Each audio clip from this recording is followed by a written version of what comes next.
Welcome back to the Board of County Commissioners meeting for the afternoon of March 10th, 2020.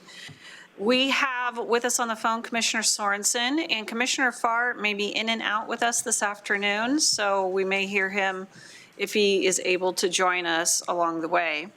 We'll start out with item number 11, Public Works, and this is a work session regarding the River Road Santa Clara Neighborhood Plan Project update.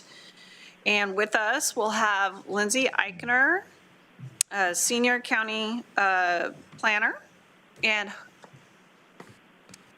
I think we'll need some more chairs, perhaps. And I think we'll keep it with this group for now, and then they can step up if they want to. Very good. Some input. Since you're in a new role, if you could introduce yourself and your guests, that would be wonderful. Yeah, of course. My name's Jared. I'm the new project lead for this River Road Santa Clara neighborhood plan. I've been involved for about a year and a half in an ever-evolving capacity.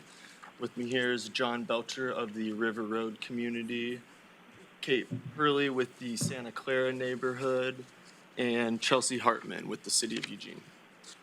And with that, I will go ahead and turn the presentation over to Chelsea to begin. Yeah, so I'm Chelsea Hartman. I'm a new senior planner and new project manager working on the neighborhood plan. Today's work session will focus on the action planning phase of the neighborhood plan. I think we were last talking with you all back in May of last year, so it's been a while. So a lot of great work has been done. And we're also going to do a brief update on the River Road corridor study as well. No actions requested, but we welcome your feedback on any of the materials and questions as we go along. A brief agenda for today is a project overview and really diving into all of the community outreach that's happened since May, as well as going into the action plan highlights for the neighborhood plan and some of the River Road corridor study materials. I think, as you know, since fall of 2017, this has been a collaborative effort between city and county staff and the River Road and Santa Clara community organizations. The project management team consists of most of the staff and the CAC co-chairs, the Community Advisory Committee, and we meet every other week to work on the project details.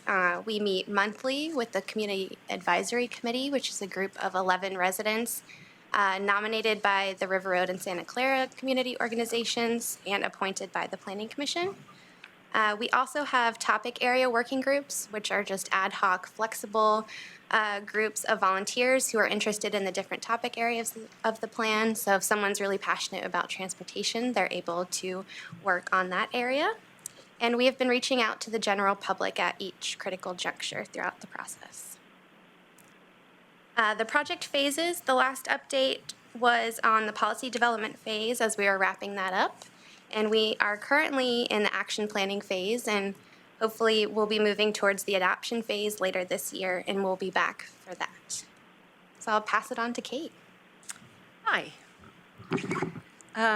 So I would just orient you to the amount of volunteer work we've put into this so far. So even before the project was initiated with the city and the county, our two neighborhood organizations had been reaching out to our community for at least a decade before that, trying to find out what was important to our neighbors, what was their vision for the future, and what elements of the neighborhood they wanted to preserve, and where did they see challenges and opportunities. And so when we got the opportunity to partner with both the city and the county and start this plan, we were feeling really fortunate and had a steam up. Since the beginning of the project, we've had 4 major events at the high school with over 1,200 attendees so far. We've had over 50 small group meetings in people's houses or in eateries or cafes in our neighborhood. We have over 1,400 individual neighbors on our interested party email list. We've done over 100 outreach events at concerts in the park or child care groups in parking in some of our neighborhood parks. We've put in well over 2,000 volunteer hours as community members working on the plan, and we've had over 800 responses to an online survey we've had thus far. Our last large event was called Pumpkin Pie and Planning. It was in November at North Eugene High School. We had approximately 250 residents attend, and it was a good representation of the kind of work we've been doing. We had really great attendance from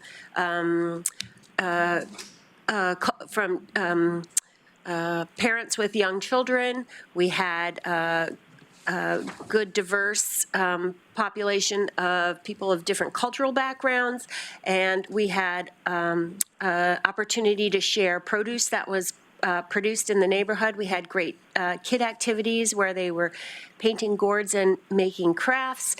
The community at large was introduced to the corridor study concept plan and the zone changes at that event. And we did a exercise to take the temperature of the group, see if there was a general level of, high level of consensus on the direction we were going, using cards for people to hold up. And let's see, at the end of that, we broke out into small group work, and people were able to focus on the elements of the plan that were most important to them, whether they were transportation or economic development or parks and natural resources, and ask some more questions and find out a little bit more detail about our action planning. So that was a pretty great success, and we're looking forward to our next large neighborhood event, which is going to be on April 7th at the Trinity Methodist Church on Maxwell. And we're going to be focusing primarily on the corridor study at that event, but I just wanted to put that on your radar for possible attendance if you're interested. The other thing we've been doing in terms of outreach lately is something we're calling neighborhood conversations. So we have just over 16,000 addresses. So we mailed a postcard to everybody in River Road and Santa Clara and invited them to come and discuss land use, and primarily land use because at the concurrent with adoption, we're looking for code changes and zoning changes, especially in the River Road corridor study area and some area in Santa Clara as well, extending north up River Road outside the boundaries of the corridor study itself. And these are new zones that we're developing in conjunction with the city to implement HB 2001 and to provide different types of housing that we don't generally see built in our neighborhood to date. So we wanted to be sure that everybody who wanted to weigh in could weigh in, and every single property that would be affected got a mailing, so they were clear that this process was going on. And the conversations, we've been hosting them at the Countryside Pizza or Reality Kitchen or Don Juan's or the filling station, little neighborhood watering holes or cafes. We have approximately 12 to 15, 18 residents, a member of the CAC and a member of either county or city staff, or both if we can get both.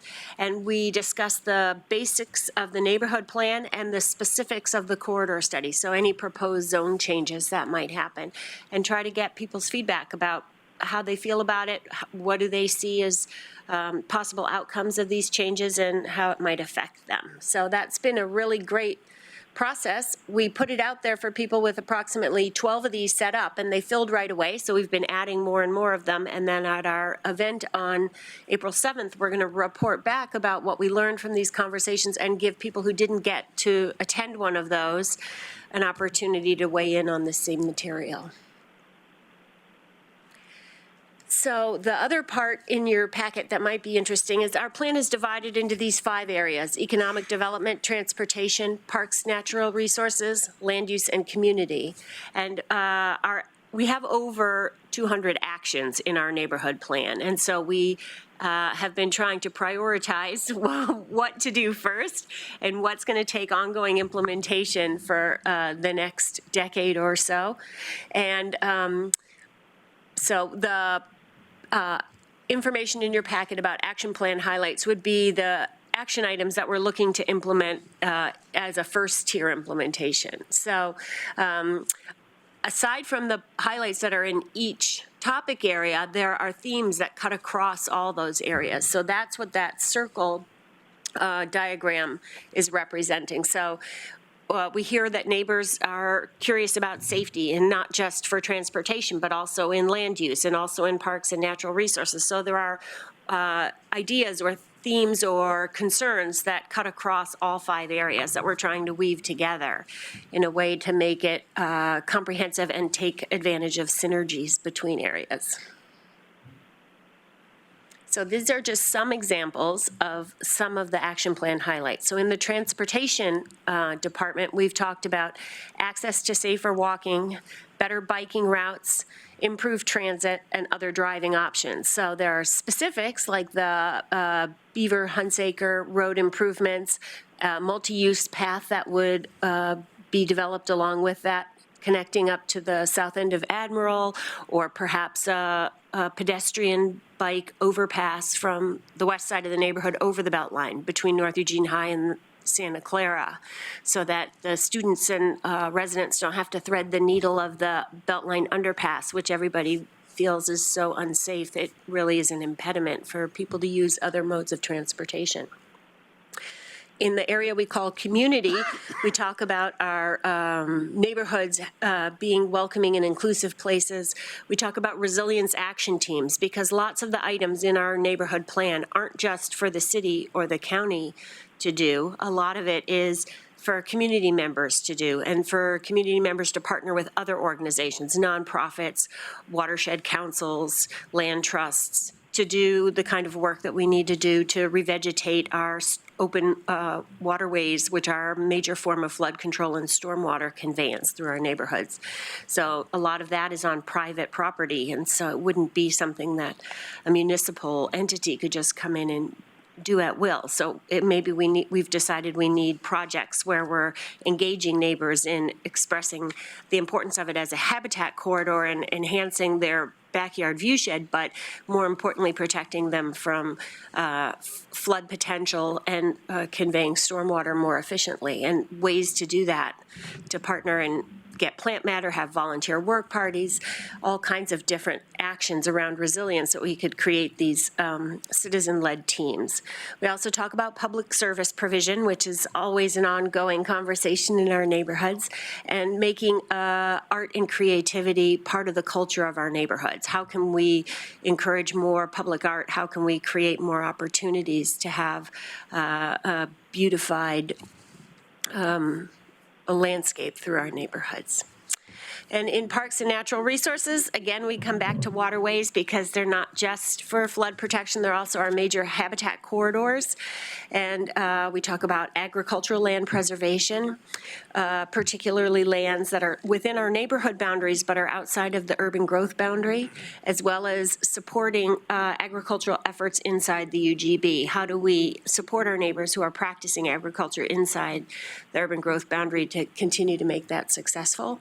And always parks and recreation. We're in the city's accounting of parkland, we're an underserved area, and so how do we access recreation and parks in our neighborhoods? And we're certainly grateful for Whiteley and Heilman, which are in our neighborhood boundaries, that are county parks as well. So, and then just to point out to you that we're looking to have this plan adopted by both the city and the county, and that there are items that require county collaboration. It's not just work we're looking for from the city itself. So if you look in your packet, the action items under Goal 10 are about preserving high-value farmland, Class 1 and 2 land outside the UGB. And in Goal 7, Action 7.1.2 is about perhaps the county adopting Goal 5 and Goal 6 WQ waterway protections, so that when we are talking about trying to preserve our waterways inside the UGB, we have a commensurate level of protection provided by governments that direct how restoration may happen. When we have different standards, it's difficult to go parcel to parcel. If this is an incorporated property, this is an unincorporated property, and the waterways aren't adopted by the county, then it's difficult to have a continuous level of restoration effort. So there are some specific items that we could really use your help on. I'll turn it over to John Belcher. Thank you, Kate. Good afternoon. I'm going to take on the other two main themes, which are land use and economic development, and in specific, how they relate to the corridor. We were very fortunate in that the city and LTD applied for and received a grant to look at transit-oriented development design along the corridor, which is something that, as far as I know, hasn't been done in our community before. But economic development is important on the corridor because we want to see those businesses grow and thrive, and especially local businesses. And so we have action items around those as well. And then there's that minor issue of land use. Land use, our top priorities in looking at land use are to provide better design transitions between different zones. Our experience has been where the biggest challenge with land use is where you have a multifamily zone next to a single-family zone, commercial next to single-family, and all the other opportunities for interaction as well. So that's one of our foci. We also want to provide more housing options. As Kate mentioned, we're well aware of the challenge of providing housing through the full spectrum of employments in the city and the county. And then the Willamette Greenway. We do have a Willamette Greenway ordinance in Eugene, but unfortunately our experience has been it looks great on paper, but it doesn't seem to make much difference when development occurs. So we're looking at how to make that better. And of course, there's the whole question of what's going to happen to the Greenway out beyond into the county lands as well, which is right now are undeveloped. So, moving on, let's look at what we did trying to figure out how to best redesign the corridor. Through Sarah Architects, who are Sarah Architects who are working with us on this project, we developed initially two concepts that you can see here. In this new mixed corridor zone, concept number one was to look at having more density occurring close to the road as opposed to concept two, where we spread it out a little bit further through primarily using middle housing options there. And we sent that out. Well, specifically, issues that we were concerned about is we have a fair amount of C2 commercial. City's C2 commercial allows buildings can be up to 120 feet tall. We don't have any of those, but we also don't want to have any of those. So one of the things we're hoping to do with this new zoning is reduce the maximum height possible along the street, but still provide more opportunity for housing. And that works both ways. More housing means more opportunity for more businesses to come in and provide services, which makes it more attractive for folks to live there. Middle housing, of course, I don't know, you aren't dealing with it nearly as much as the city is, but House Bill 2001 said that we need to outright allow duplexes and ADUs, and we need to have areas where we can have triplexes, fourplexes, cluster subdivisions, and row houses. So we're looking for the best way to do that in our neighborhood. But all embedded in that, in those two concepts, we sent it out, did a survey, and found that concept two was slightly preferred to concept one. And based on that, we then combined those feedbacks into concept number three, which is what you see here, the draft preferred concept. It shows in red the more dense developed, the more densely developed zone, and then in the orange, more of a housing concept and less of a commercial concept, and then the yellow would be the areas where we would allow mixed housing along that corridors. There's a couple of things that I would point out that may not be obvious. On the east side along the river, we pulled that mixed housing zone back a little bit. What we really appreciate about our neighborhood is that when you walk along the west side bank park, you basically see river and not much else, river and vegetation, as opposed to what you see across the river where there are multifamily housing and commercial development. So our intent is to try to keep that through this type of zoning with transitions that protect the greenway as well, perhaps step setbacks, et cetera, that would, again, maintain that visual appearance of the river and the environmental effects that it provides as well. And then on the west side, it's not so obvious here, but we pulled some of that quarter-mile zone change for middle housing to any street that might be parallel to the rest of the neighborhood, because in making transitions, a street makes a great transition that's much easier to manage. So those are the minor changes you see along there, perhaps. So what are these zones that we're talking about? The corridor mixed-use zone was the red one you saw there, and it will allow up to 55 to 65-foot tall buildings, which is a lot better than 120 feet, which would be up to 5 stories. And the idea is there that buildings can be mixed use, i.e. commercial on the bottom, residential on the top, but not necessarily require it. Corridor residential, which was that tannish color that you saw, brings height down to more like 3 stories, and it is intended to be residential. And then finally, the residential middle plus is the way that we intend to discriminate or separate the uses that occur in the middle housing mix. We're thinking that fourplexes and row houses are more appropriate along major streets, not within the fabric of the neighborhood. So we're proposing zones along currently Maxwell, Irving, and Irvington that would have those more intense uses, but still hopefully meet the intent of House Bill 2001. So what kind of design principles are we working within as we put all this together? We want to make sure our neighbors have improved access to the river. It's good now, but we want to make it better. We'd like a green network of streets where folks can move either by bike or foot around the neighborhood better than they're able to do now. We're pushing for 20-minute neighborhoods, the idea that people can find within a 20-minute walk or bike ride many of the services that now they have to drive to get to. And density helps provide that.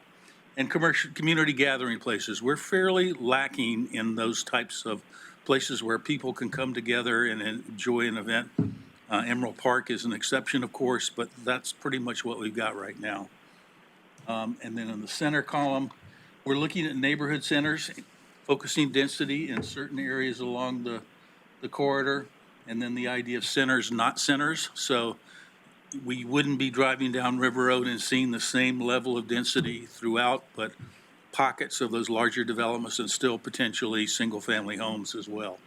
And then the big challenge is how do we buffer those existing uses that I mentioned before. Show you an example of that in a second.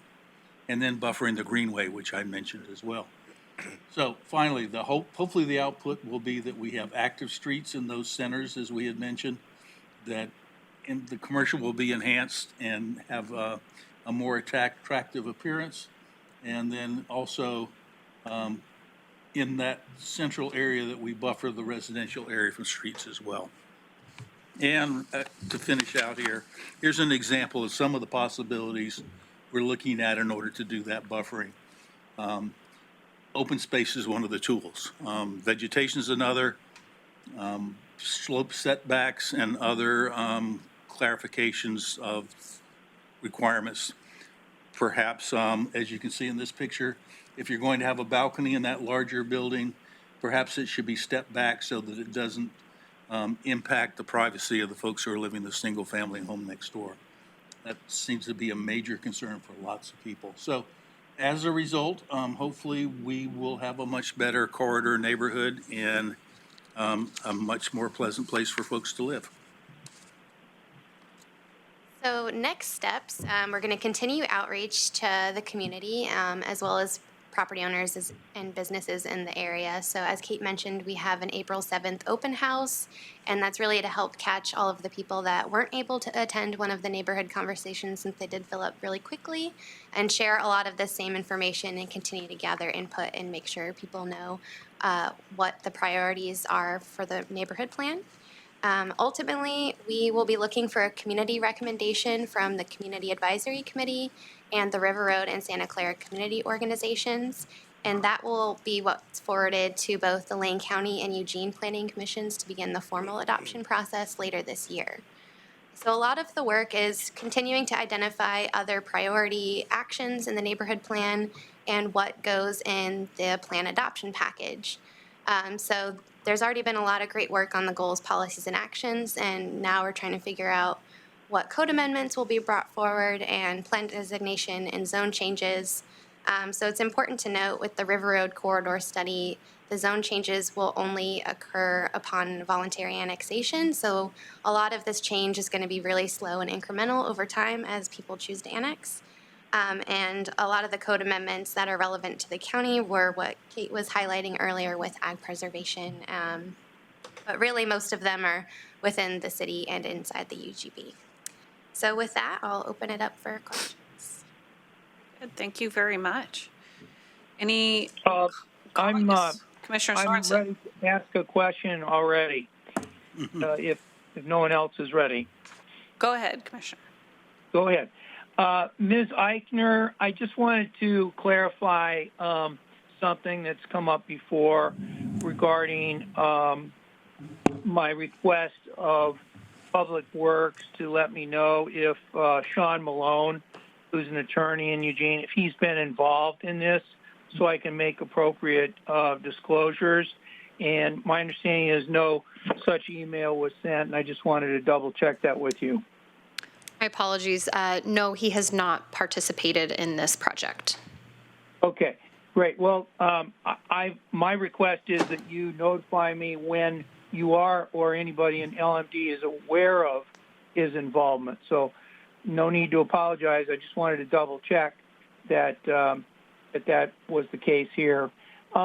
Regarding the process on this, my understanding is that some of the southern end of this whole corridor is part of the Whitaker neighborhood, and I'm wondering why the Whitaker neighborhood was left out.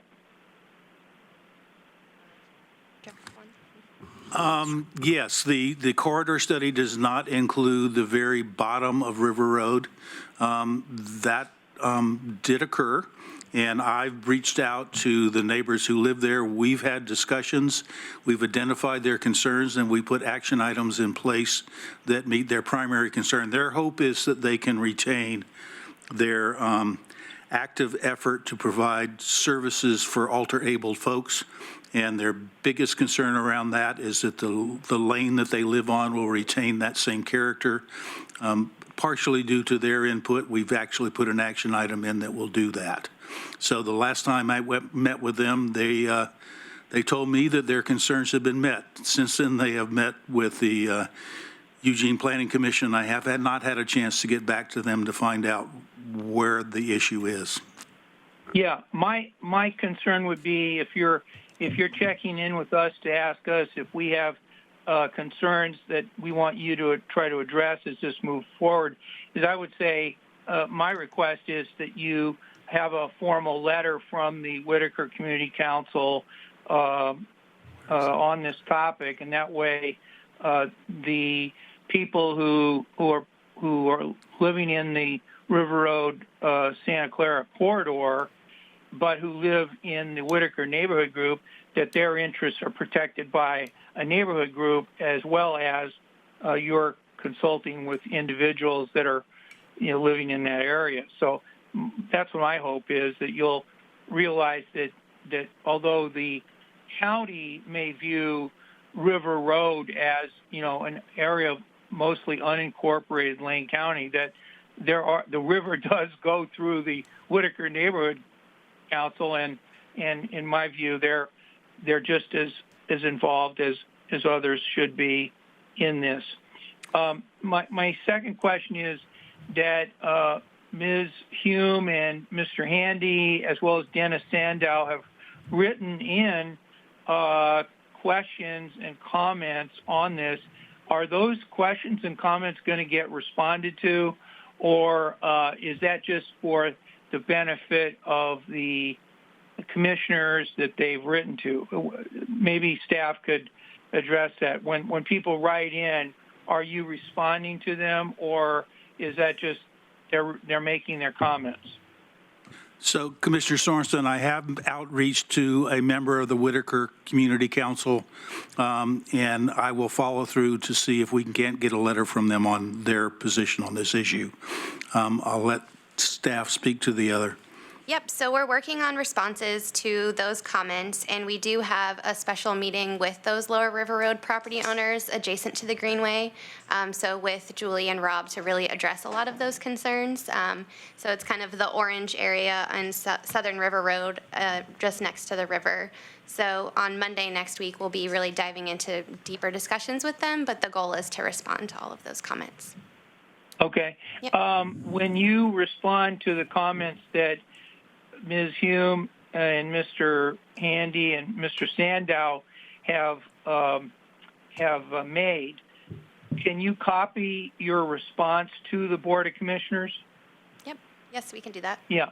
The other thing is, I don't know if other people have written in. I've tried to keep up with my email, and maybe other people have written in, and I would make the same request that if other people have written in to the county commissioners saying, hey, we're concerned about this or this or this, that it's not just the three people I mentioned, it's anyone who's made comments to the commissioners, and then you make comments back to them and give a staff response.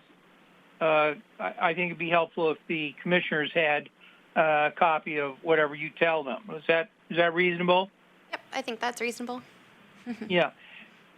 Now, one of the things that Ms. Hume said was that she estimated, and I'm not sure how she did this, but she estimated it would double the density in the River Road neighborhood. Is that fair to say? Is that accurate? That isn't the goal. So with the new base zones, the thinking is that the density will be pretty similar for the corridor residential. That'll be very similar to our R2 base zones in the city. For the residential middle, the density will increase a bit, and I think that's what we're trying to work through with the code draft language as we move forward, is what is that right balance of enough density to allow these different housing types that are encouraged in the plan, while also protecting the neighborhood character and other design actions that have been outlined as being important. So I think there's not maximum density determined for the corridor residential. That's really design and development standards have been the focus rather than just focusing on the number of units, but that's something we're definitely still working through. Okay, and regarding the City of Eugene's climate plan and the county's future climate plan, one of the things Mr. Sandow asked was whether or not there was going to be, or why wasn't there going to be a greenhouse gas measurement in the plan so that we could tell whether the plan was going to drive up greenhouse gas emissions or was going to drive them down. Are you going to include greenhouse gas measurement in the plan, and how will that be done? Not specific measurements, but I think a lot of the neighborhood plan actions in the transportation section are very much focused on encouraging more options for walking and biking and less car use, as well as kind of the land use with the corridor study is trying to make a more walkable community so people can access things in their neighborhood without having to drive outside of the corridor study. I think the community section also has a lot of actions encouraging kind of that resilience action team focus.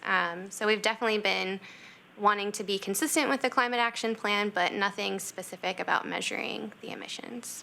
I would additionally add that we've had 2 triple bottom line meetings with various commissions and boards in the city of Eugene to get their feedback on all of the triple bottom line issues.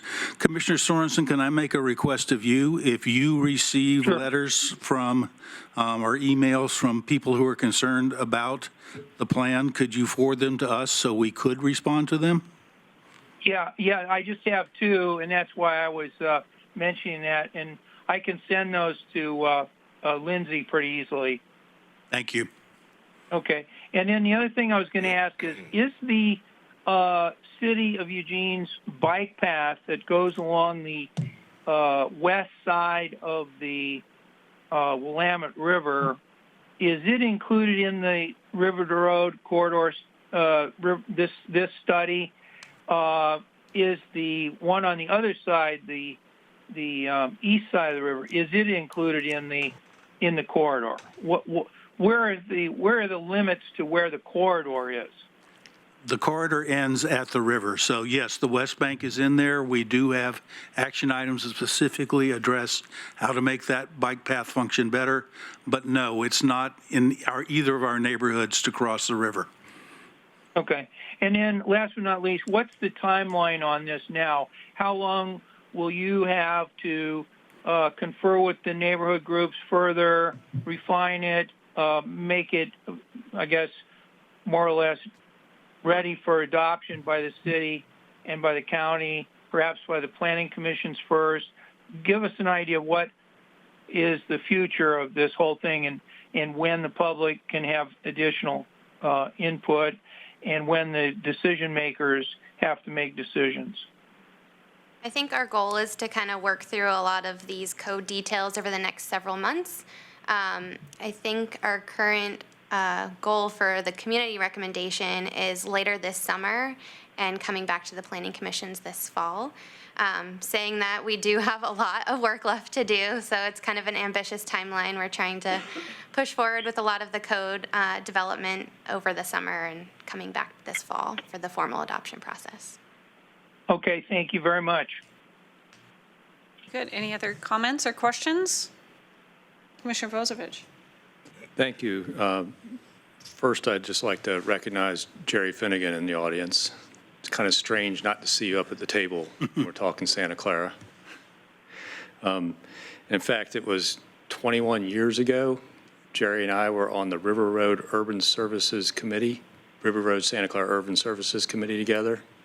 And that's kind of what started some of my interest in local politics was when we first, and it was the starting point for this plan, by the way. That this was all came down from some of that work we did 21 years ago. As a former River Road resident and somebody that did a lot of work in the River Road Santa Clara area, either as a subdivision and developing designer as a civil engineer or designing water mains at EWEB, and living in the area, I'm pretty familiar, which leads to a whole bunch of questions.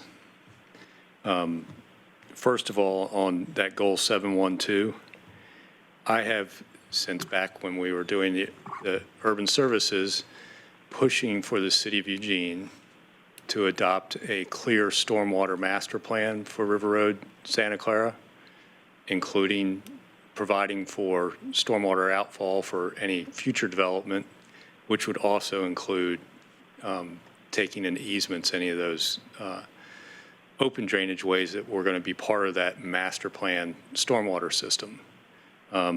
So as you're looking for somebody to ask to take those into easements, the city of Eugene should be the lead in that. It's an urban service. It's inside the UGB. They should be the ones taking over that system and planning for that system. Second, I want to note that I'm a little concerned about goal 10.2. As somebody that believes in the idea of urban growth boundaries and what they're there for, establishing farm use inside urban growth boundaries is antithetical to why we have them.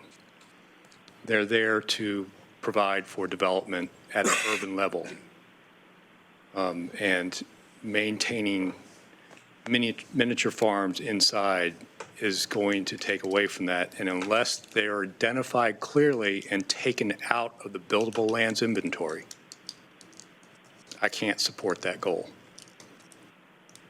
So, part of our problem is I believe there's lots that was counted in the last buildable lands inventory for Eugene that was not buildable. And now we're talking about making a new qualification of land that we want to incentivize to stay non-buildable. When we've got the legislature going the other direction and directing cities to put in ADUs and allow for duplexes, triplexes, fourplexes, and townhomes, through state legislation. So I have to say that if there's one place I'm going to fight this plan as far as what goals, and that was one of the things that was a specific ask of, what goals and all that the board would like to have some input on. That's a goal I think I'd like to have pulled. Unless there is a complementary agreement that if we're going to have that goal, those lands are clearly identified now and pulled from the buildable lands inventory. I just go ahead and clarify that we're not asking to create a land designation that preserves agricultural land inside the UGB. We're looking for a way to help support people who are currently practicing agriculture inside the UGB so that they can continue to do that up until such time as they choose to develop their property.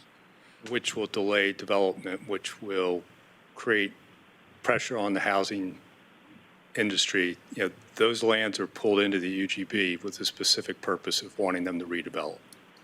And any incentive to preserve them in an ag use is a disincentive to redeveloping and becoming needed housing. So I just can't, it's antithetical to why we put them in the UGB. They're put in the UGB as buildable lands. So I just want to make that clear that that's one thing I do have a little problem with. I'm a little concerned that there's nothing showing street connectivity for some of the streets that dead end east off of River Road. Just knowing that neighborhood so well, there needs to be some north-south connectivity in some of those streets. Not to mention the fact that the water mains are all too small and dead end, and you'll never get some of those development that you're showing in your corridor plan, the densities, without having them looped, and there are other issues there. So it'd be nice to at least see some acknowledgement of street connectivity in the plan. So one of the things we discovered when we looked at our two neighborhoods that they're more than 95% developed. So finding land to create that connectivity is a real challenge. I know that. And it's one of those things where I can't tell you how many partition plans and developments I put the warning on that you will not be able to put a house on because you don't have the fire flow. And you don't have the emergency turnaround, et cetera, that's required. So I'm just saying, if you're going to expect that corridor designations for higher density to stretch it all towards the east and any of those dead end roads, there has to be connectivity somehow or another addressed. Either in some kind of standard that requires that, and where the developers have to go out and find and buy up those private properties and make that connection. That either way, but a bunch of dead end streets, and as long as some of those streets are and as narrow, you're not going to get the redevelopment into fourplexes and townhomes because you can't support, the traffic and it'll ease traffic too, because people will be able to get to where there's actually a traffic light to make the left turn on River rather than coming out to the end of a dead end and trying to make it across that. Especially seeing people don't know how to use that center lane. So if I may add a little bit more, that's the reason why we only put the lower range of middle housing on that east side. We're well aware of that challenge. Even the lower level will be difficult. As to the water system, I happen to be on the River Road Water District Board as well, and we every year look at capital improvements so we can loop more of our water systems and make sure we provide water flow sufficient for our hydrants. So we're well aware of that, and the board is spending money to make it happen. Yeah. I didn't see it in here, maybe because I have to admit I can't read every word of this plan with all the other documents we have to read, but I went through most of the goals and I did not see anything that addressed annexation. Is there anything in the plan that addresses annexation? We made a conscious decision and made agreement with both the city and the county that this was not a venue for discussing annexation. Where annexation was a possible solution to a problem, we would address it, but we recognize that if we made annexation part of this discussion, it would be the only discussion. Having lived in the neighborhood, I understand that, but of course, the neighborhood has turned over and aged out some, so it's not as controversial as it was in the 90s. Jerry's shaking his head, he understands. There's a lot in this that talks about community services. Part of the issue there is that lack of annexation, that a lot of the community services that are desired are city urban services, not county rural services. And failing to address some kind of phased annexation of the neighborhood, I think, is a failure in the plan. Just saying. I'm sure I've got neighbors that I had next door to me in River Road that would shoot me for saying that. But it's just, one of those things that if you're looking for some of those services, the county is not prepared to provide park services. We're not prepared to do a lot of what you're asking for. We're strapped to even keep sheriffs on the street, let alone, do all that. But the city of Eugene, as an urban municipality, provides those services. So just a thought to think about. And I know that's just going to drive some people. It's probably enough that you dealt with the whole issue of multifamily and single-family adjacencies and neighborhood character. But I just seems like it's one of those things where the three monkeys sitting in a row, see no evil, hear no evil, speak no evil, not addressing annexation at all in this plan is kind of basically ignoring a white elephant standing in the middle of the living room. We address service provision in Goal 17, where we discuss the importance of creating opportunities for an orderly transition of services when that transition happens. And until such time, making sure that all of our residents' needs are being addressed to the best of our ability based on whatever service district provides their services.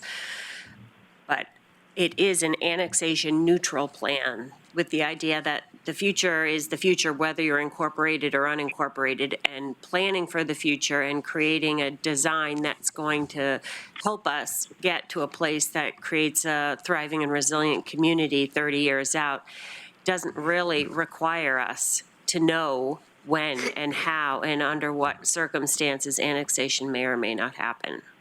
It requires us to think ahead about how we want the neighborhood to look, to function, and to thrive, and to set the course as best we can to do that. And it's not for me to help the two governments negotiate how to make that happen. Actually, it's not even for the county to negotiate, it's for the city to make that decision more than anything, and the residents. I would hope that they would at least do it through ballot. The one thing I will say is there are goals in here, like your stormwater goals, that need an urban provider to execute, and they will not execute until it's part of the city. So it's kind of like there's this conflict between what you want and who can provide it. And that's where I'm getting at. If you want somebody to take easements and establish Goal 5, Goal 6 around some of the open waterways, that's going to have to be the city of Eugene, and they're not going to do it until they've actually, taken and incorporated those areas. Any other comments, questions? Commissioner Bernie? I couldn't help but think when Commissioner Bozovich was talking about the three monkeys, there's three of us here. I was going to go like this, but I thought better of it.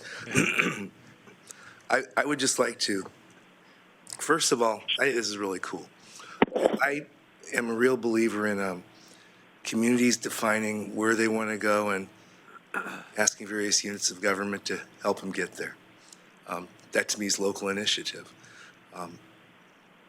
There are pieces of this, not all by any means.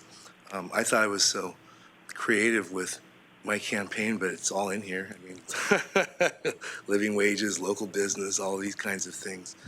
But I'm going to ask you a different type of question. I just as an example, I notice under the section patronage of locally owned businesses, encourage patronage of locally owned businesses. And I'm just looking at 1.31 through 5. And I fail to see why that can't start happening right now, regardless of whatever ordinances or decisions you're requesting of whatever units of government. And I especially, if I may, I'm sorry, I especially wonder about that when I hear how long this planning has occurred, how much work there is still to do. It seems to me that within this are sprinkled initiatives and activities that any community can embark upon. We recognize that as well. So this reflects, I would say, an exhaustive outreach and idea generation from our community at large, which is 32,000 residents. And not every action is intended to be implemented by any municipality. A lot of our actions are intended to be implemented by our own community organizations or affected groups who are interested and have enough energy behind them to move forward. There are opportunities where they may ask for a little bit of support from the city or the county or a watershed council or a nonprofit organization to help make that work happen. But you're absolutely right that not every action in here is intended for this Lane County or the city of Eugene to implement. Okay, I didn't realize that. Are any, just take these 5. Are any of these happening right now? I'll be honest with you, all my time that I have free is basically working on this plan. But that doesn't mean that all the neighbors are as constrained as I am, for want of a better term. And I think that's true for Kate as well and other members of the board, but we're still doing our neighborhood business. Right. And so, for example, outreach to try to bring businesses into the neighborhood. We worked for 5 years to try to bring a business into the old Goodwill building. And we had mixed success on that. But those things are still going on. But it's a good point. Maybe we should start looking in the plan and seeing what seeds are there that we could germinate now and get them started. Well, you know, if I may, just a bit more, not much more. I've always found that that's a good way to generate support, is to actually start moving on certain things. I'm gonna. Can I have 60 seconds? 30 years ago, I was involved in a buy local campaign that an industry, the broccoli processing industry, initiated. And it was when Ross Perot was talking about that giant sucking sound, when, you know, pre or during NAFTA. And ironically, that campaign, we thought we'd get people, we just educate them that it's grown locally, no pesticides, you know, no herbicides, none of this or that. We had Albertsons and Safeway and various stores have a grown local. This is before it became popular. It didn't affect purchasing at all, which was really disappointing. But what it did affect about 10 years down the line was country of origin labeling on all agricultural products requirement, which actually has had a net positive effect on agriculture in the United States. So point being, I highly encourage you to move on those areas where there's energy, where there's no need for government to take a position one way or the other, and you'll probably end up generating more support for the overall vision. I want to start out by acknowledging and appreciating the hundreds and hundreds of hours and years that people have been putting into your plan. All the residents that came and took their evenings or weekends or lunches or whenever to come out and meet with you and review all of what they desire out of their community for now and into the future. I always want to make a point of appreciating volunteer work, because anybody could easily be doing anything else with their time. But people have chosen to spend a good deal of energy on the neighborhood plan, and I think that's fantastic.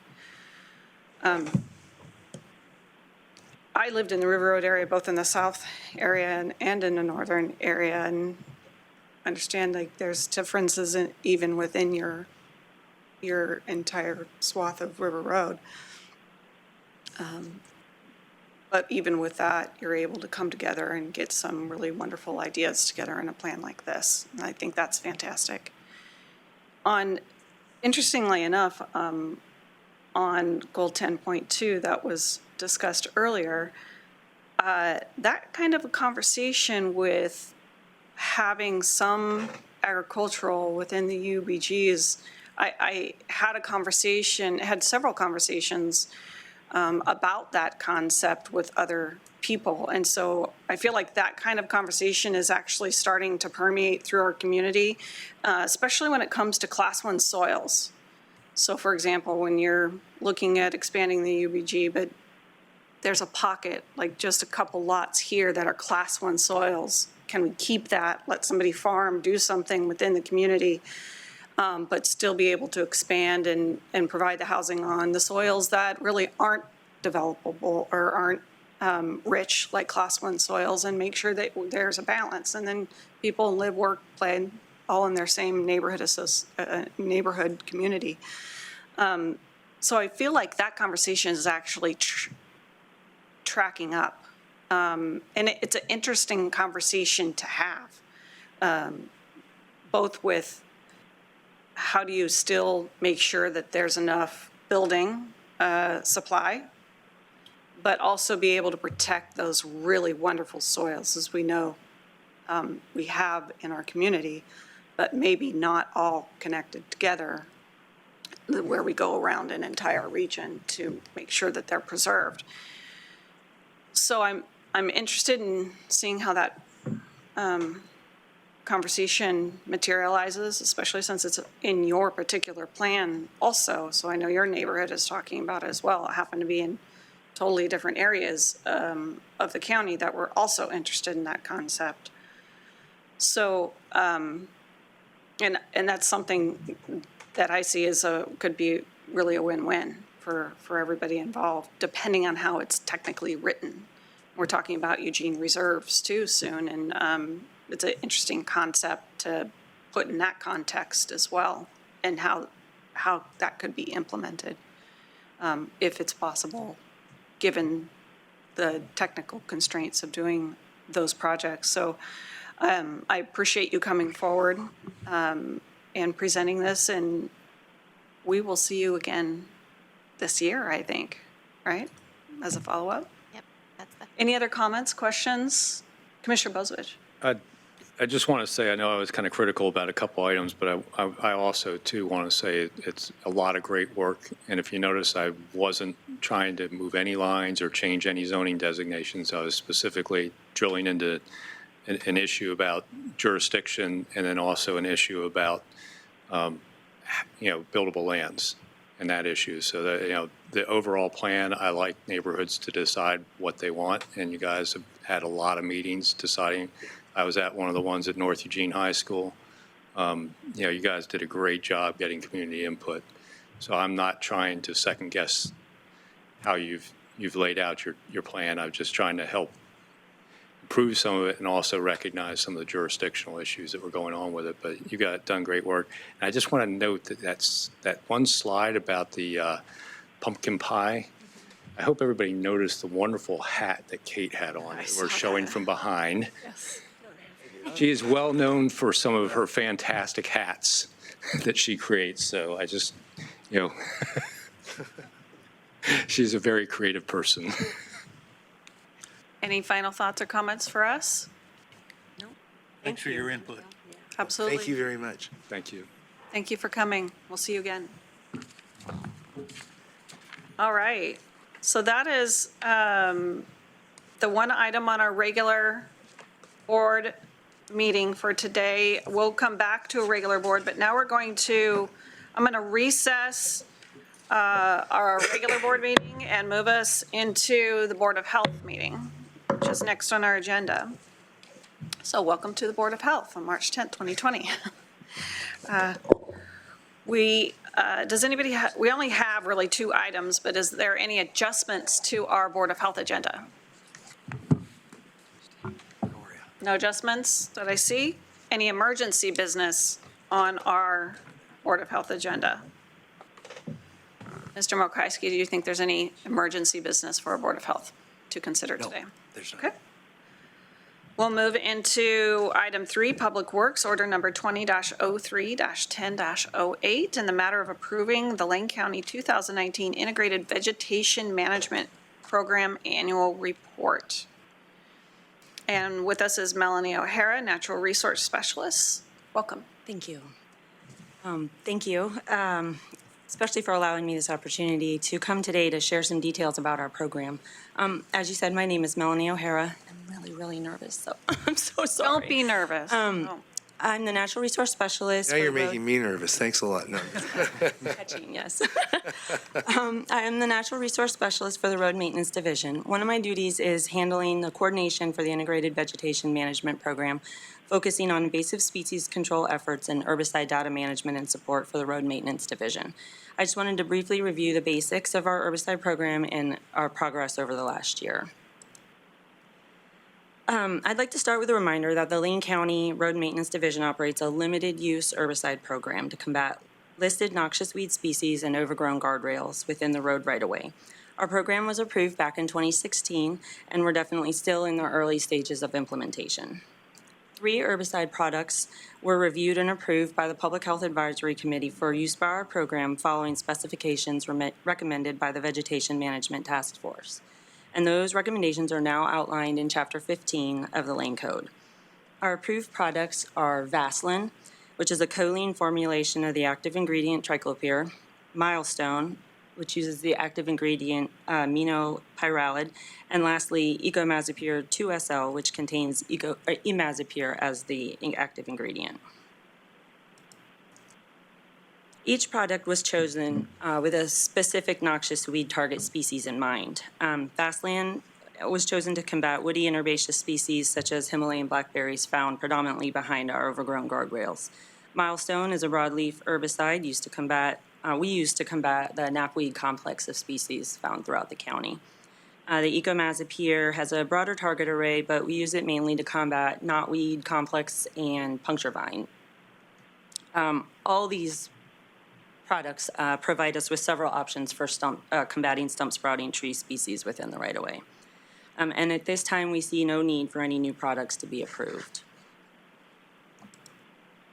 Here, I just wanted to provide a couple of examples of what could be considered our biggest vegetation control issue, overgrown guardrails. They present a hazard to both our work crews and to the public as well. Not only can they become a visibility hazard on curves and corners, but as vegetation encroaches the roadway, pedestrians and bicyclists are forced further into the lanes of traffic, which then presents additional safety issues on the roadway.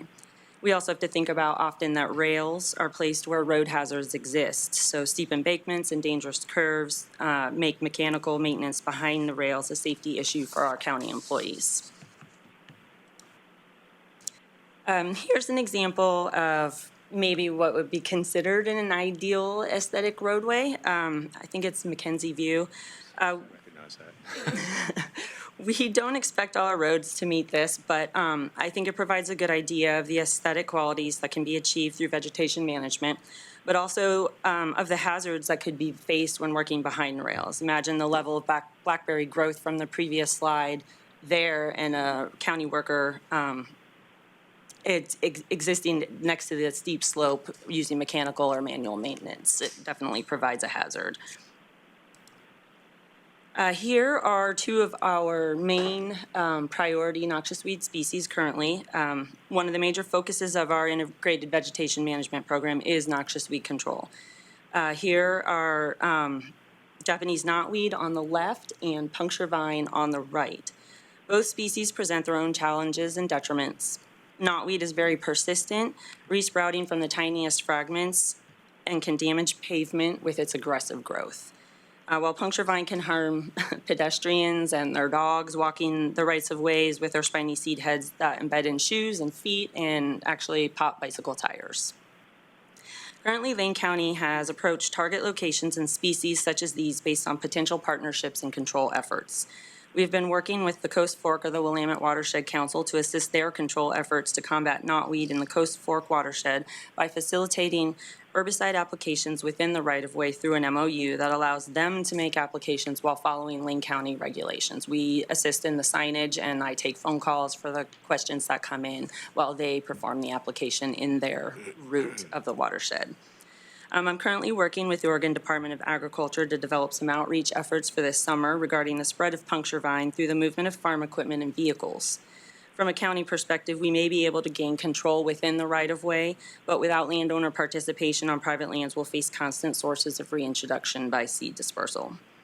Our program is also developing plans to begin focusing on control efforts of meadow knapweed on roadways adjacent or leading into county, federal, natural areas to stem the spread, and researching ways to potentially time mowing operations to reduce that seed spread. Here's just a look at some after effects of an application. Again, on the left is a knotweed site and the right is a puncture vine. We expect most treatment efforts to occur over several years before seeing any market improvements. And this is just a representation of a stump treatment. Numerous species grow within our right-of-way that are considered stump sprouting trees, where they'll then regrow from that stump, bushier and more impactful. Thus far, we haven't performed any stump treatments, but that tool is available as needed. One of the things our program really took to heart are the recommendations from the Vegetation Task Force that incorporate safeguards for public health and safety. We provide 7-day advance notice using signs similar to this one out on the roadsides of impacted roadways, as well as postings on our webpage. My contact information is provided, and I'm available to answer questions and listen to concerns. As well, biodegradable signs stating the date and product used for an application are posted at each application site once complete. We also continue to incorporate public accessibility and input into our program. Our No Spray Area program provides the public with a voice, allowing them to opt out of herbicide applications that may occur within the right-of-way directly adjacent to their parcel. Our applicators have mobile tablets with access to program data that allows them to incorporate necessary components in real time. They can see exactly where they are, know when they've hit the boundary to a parcel, skip guardrails that are adjacent to those. The green lines represent guardrails that receive no herbicide application because they are adjacent to those red parcels, which are participants in the program. The yellow lines, there's one to the left over there, represents guardrails which did receive an herbicide application, and it notates their level of vegetation, the overall condition. This one is a medium category where we consider non-native vegetation encroaching the guardrail or within 4 to 5 feet behind it. And then there are some green ones down below where there was no vegetation present that needed an application. They aren't adjacent to a no spray area, but they did receive no treatment. Our integrated vegetation management webpage is where the public can gain access to all the components of the program. There's a current year dashboard available and a map that provides up-to-date treatments, locations, no spray area enrollments, and guardrail and noxious weed locations. We also provide links to dashboards that provide previous year summaries and treatment locations, monthly spray reports, and include access to annual reports. The webpage is still a work in progress, but we hope to create a resource for the public not only on our program, but to provide valuable information on things like our approved products, best management practices, and fact sheets for noxious weed species and control efforts. This past reporting period, presence and absence surveys for priority weed densities were performed along county road rights-of-way during July and August that will assist in expanding our county noxious weed database to support future management decisions. The data is still being compiled, but will become accessible to the public for exploration and review once complete. As always, mechanical and manual vegetation control is the county's primary focus for our roadsides. Our herbicide component really only affects a tiny portion of our 1,400 miles of county roads. We have no plans for any product changes or requests for additional products this year. In this past year, we reached about the same level of guardrail vegetation assessments as in the previous year. We've surveyed 25 to 30% of our existing rails, but it's important to remember that not all of those rails received an herbicide application. Some were in no spray areas and some just did not have the vegetation component needed. We do anticipate that through these early years of the program, we will have higher occurrences or instances with a need for an herbicide application before we see decreases in application rates. We do continue to focus on ways that we can improve all of the components of our program. I'm always looking for webinars or online courses to broaden my knowledge base.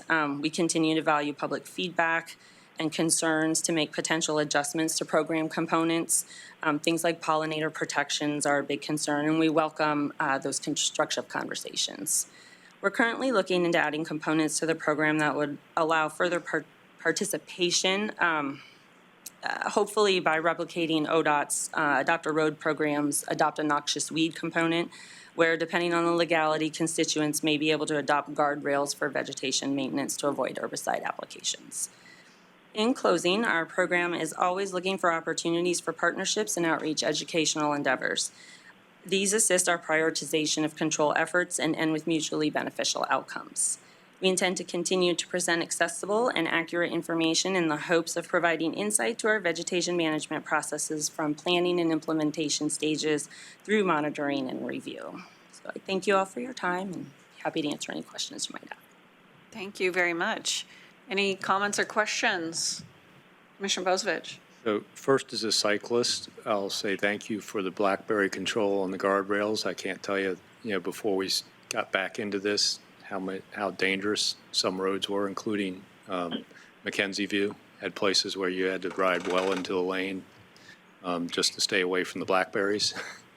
And also controlling the goat heads, is great. Yes. Had 6 flats in one day out in Eastern Oregon Is because that of goat right? heads. Yeah. So. It's a nuisance for Yeah, it is a nuisance. So the one question I have, because this is something I get asked a lot, and I'd like to hear you, I know the answer to this, but I want to hear you guys say it in public. What do you guys do to prevent application as far as pollinators and bees go, to keep them safe? Currently, I think that the blackberries are our biggest issue with that. We have timed our first applications to be well beyond the flowering period, so we don't start until late July when berry set has begun, and that way it reduces the potential for there to be numerous pollinators around the plants. We're still in the early stages of any of the noxious weed species, so those are still in planning efforts, but it'll, things like the knapweed take an earlier application in the spring, and the goal is to make an application prior to bolt, where the flower head comes up. So there are different considerations regarding timing. Thank you. I just want people to understand that you guys actually make a concerted effort to not spray when a certain species is blooming, whatever, depending on what you're spraying. And I really appreciate that. That's been explained to the board before, but I don't know if some of the new board members have heard that, but that there is a real effort to make sure we're protecting our pollinators in this plan. In addition, come summertime, the applicators will be out in the early mornings as well, many times well before the sun has come up, so that will also play a big role in reducing pollinator impacts. Any other comments or questions? Commissioner Burney? I can. Yes. I'll have Commissioner Burney go, and then Commissioner Sorensen, I'll get you in queue. Sounds good. You're not nervous anymore, are you? I didn't think so. I presume you're presenting to the Board of Public Health because some of the things that are used, if a little kid walks through them, are not healthy. Is that correct? We are presenting to the Board of Health based on the code and working with the task force over the years. Can you speak into the Oh, microphone? yes, my apologies. Say your Chair name. Buck, Commissioners, is that on? Yes. The answer to Commissioner Burney's question is that the code stipulates that we present to the Board of Health, and that was a consolidated effort amongst residents and staff to ensure that public health was a top consideration. Hopefully that answers your question. Totally does. And just out of curiosity, you walked through how parcels that are going to have some kind of spray contiguous to their property can opt out. How many parcels have?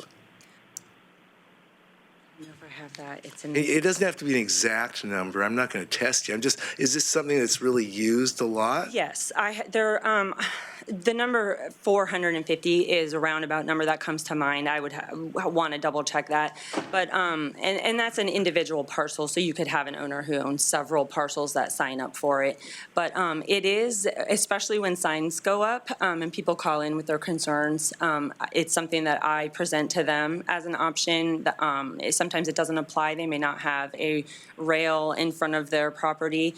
But sometimes it's just the conversation that is a possibility for them, and the fact that now we're engaged in conversation, and there's a lot of misconceptions about our program where people really think that we're a broadside, broadcast roadside spray effort, which isn't true. So we can then begin the conversation and get the true facts out there. Well, I met you both initially at a Beyond Toxics tour. I remember that you had just come on then. And I really appreciate the transparency of the program and the fact that you're always balancing, right? Where you use it. And it seems as if that many people are opting out, that means the transparency and the communication in advance is very good. And it does give individuals choices. So I was just curious about that. Thank you very much. Commissioner Sorensen. Thank you. I was trying to remember the first Board of Commissioners meeting I went to, and I think it was in 1975, but I didn't get up the courage to actually speak at a board meeting till 1983. So I just want to say I don't think that anybody was nervous from my end, because I didn't hear any screeching, I didn't hear any crying, and when I did, you did hear those things. So I heard a rumor to that effect. Yeah, I'm glad you're doing the good job you're doing, and I am also very pleased that we've had, at times, we've had 300 people in Harris Hall yelling at each other and the board and staff, and now things seem to be much more calmed down and much more enlightened on all sides. So thanks for your good work. Any other comments? All right. Well, thank you. You did a fantastic job. Thank you. I need to move the order. I'm sure we'll see you again. Sure. So And we have, yes, do you I was want going to move, I was going to go ahead Yes, and I move. was just headed there. Commissioner Bozovich. Move approval of Order 2003-1008 in a matter of approving the Lane County 2019 Integrated Vegetation Management Program Annual Report. Second?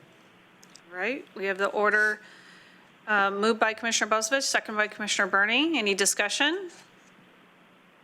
Seeing none, we'll call for a vote. All those in favor say aye. Aye. Aye. All those opposed say nay. Motion passes unanimously, four in favor and one excused. All right. I think that's everything. Thank you. All right, we'll move on to item 4, Health and Human Services, an update on the coronavirus with Dr. Ludke, Public Health Officer, and Karen Gaffney, our Director. We'll call them in here. We'll give them a moment.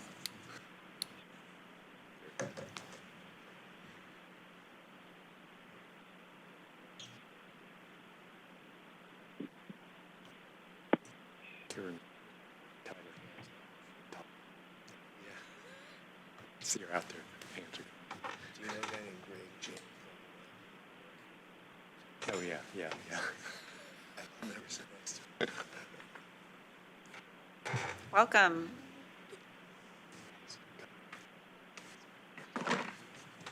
As our team gets settled, Madam Chair, I'll just, assuming that Dr. Ludke and Ms. Warren have not had an opportunity to see the whole board meeting today because they've been busy, we provided a brief update to the board on a few of the matters related to this public health challenge that we're dealing with. And so this is an opportunity, I think, for the board to hear from our public health officials about the status statewide and locally, our response efforts, and answer any questions that you may have.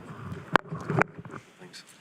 Chair Buck and board, I would just open by letting you know we have been in an incident command structure for weeks now in response to this. And so today we have Jocelyn Warren, who, as you know, every day is the public health administrator. Today, she also is our incident commander for our response to this event. And Dr. Ledke, our senior health officer, who has been part of this management from the beginning too. So I'm going to let them do the briefing and then the ideas to answer whatever questions you have. Great, thank you.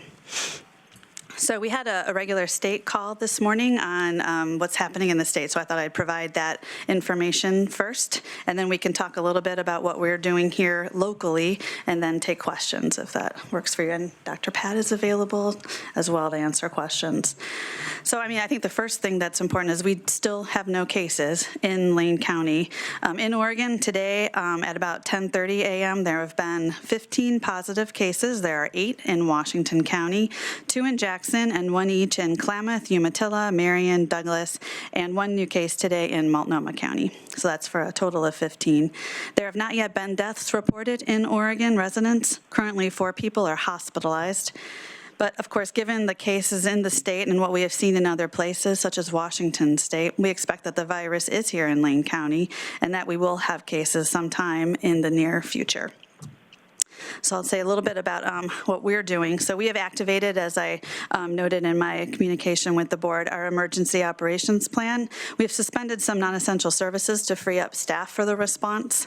We've collaborated closely with the state to monitor patients who require monitoring and investigation here locally. And of course, we are participating in the regular state calls. We've made information available on our website, and that's updated as information evolves, and we try to reflect the most common questions that we get because we get a lot of phone calls. We have, for the last several weeks, 2 nurses who've been responding to calls all day. That's just been their primary job. Now we've set up a regular call center because that has even escalated beyond the staff. We also have regular provider calls and partner calls weekly. We have put together a packet of information for those organizations requesting resources. Typically, that's personal protective equipment or PPE. Since Friday, we've received 10 requests. We've filled about half of those so far and are in the process of filling the rest. And we've also heard today, of course, about the interest in hand washing, which we support 100% and is very much in line with some of the work we've been doing for a while in some of the camps as well to provide hand washing stations. We will be getting funding available from the state. It's we're thinking of it as sort of interim funding until federal funding is made available, but we're very interested in hearing from the community what they think would be the priority areas for that funding as well. So I think hand washing stations would be a great use of those resources, and we can also have some conversation with other community members and community organizations about what other priorities there are and how to go about doing that prioritization in our community as well. So that's kind of a recent, would you like to add anything? Okay. Hey, you ready for comments and questions? Yes, absolutely, Okay. please. Who would like to go first? Commissioner Sorensen? Yes, I'd be happy to go first. I think that I'm receiving conflicting messages from government public health people, and since you can speak on behalf of all public health people everywhere, I thought I would ask you guys, both of you doctors, this question. On the one hand, we're being told to avoid contact with people who are coughing, and close contact being defined as within 6 feet. Yet we are still allowing people to get on airplanes, and I haven't been on an airplane as recently as 3 of our 5 commissioners, but as I recall, you're jammed in there like a sardine, and there's no way to avoid being in close contact with people for an hour or 2 hours.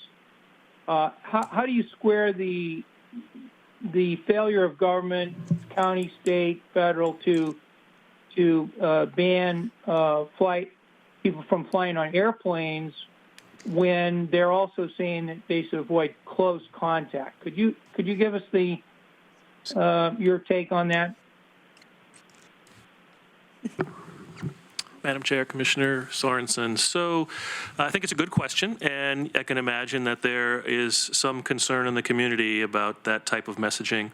So, and I will say as a perhaps an allusion to a prior event, I remember in my public health career back in the state of Utah when we had the Olympics in 2002, and it was just a couple months after the 9/11 anthrax attacks, and there was a concern at the airport with a white powder letter that showed up, and it was about the same day that President Bush flew in to watch the Olympics, and the governor said close the airport, and unfortunately he learned that he does not control the airport.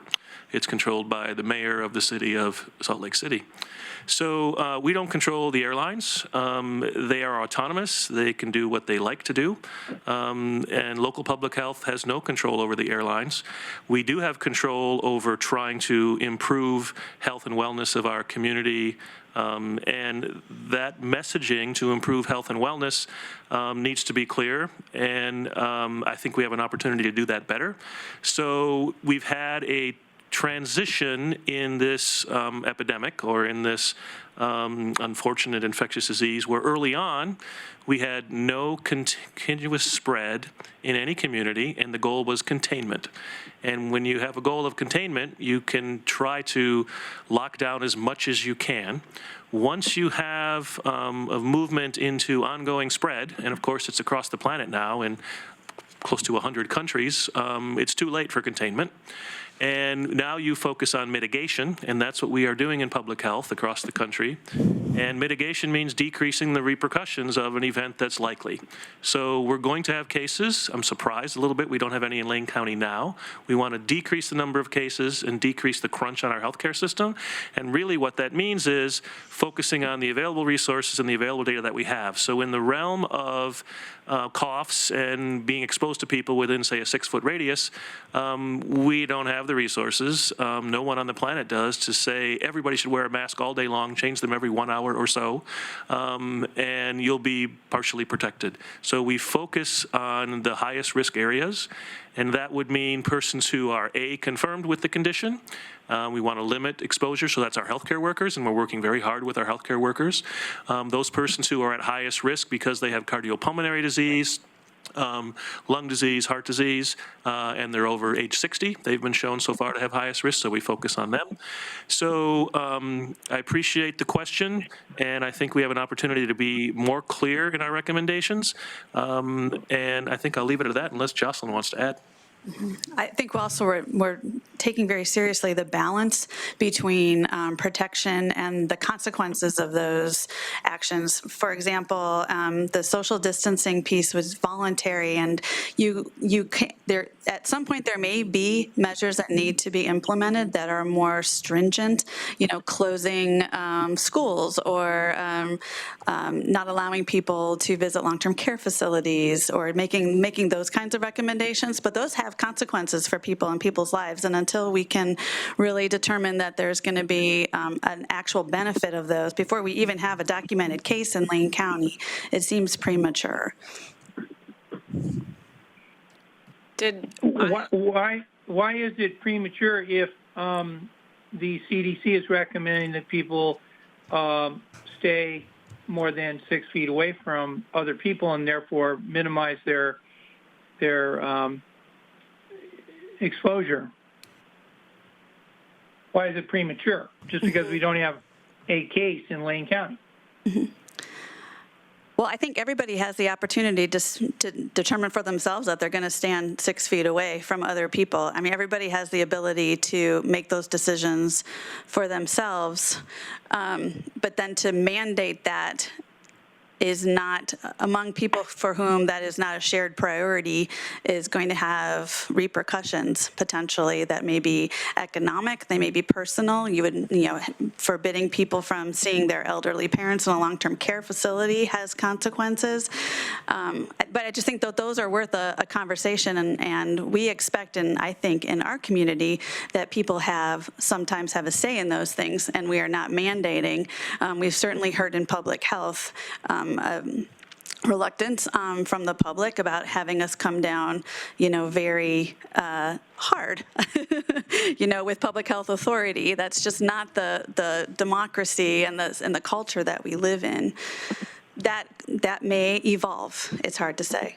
And Chair Buck, if I can add to that, I think that as I see the role of public health, it's important that we are science-based, that we provide the very best information that's available to the public in terms of risk and benefits, and people can use that. I would relay an interesting story I heard. I don't remember which media outlet was interviewing someone, a public health official, who offered that, for instance, should an elderly woman not go to her grandson's wedding, and trying to make that decision. And, that's such an important family event. Maybe the decision isn't that the grandmother doesn't go, but what can we do at the wedding? Maybe she doesn't sit in the middle of where all the other people are. She sits off to the side. Maybe grandma doesn't give hugs and kisses at that. We can do other things to mitigate that, but recognizing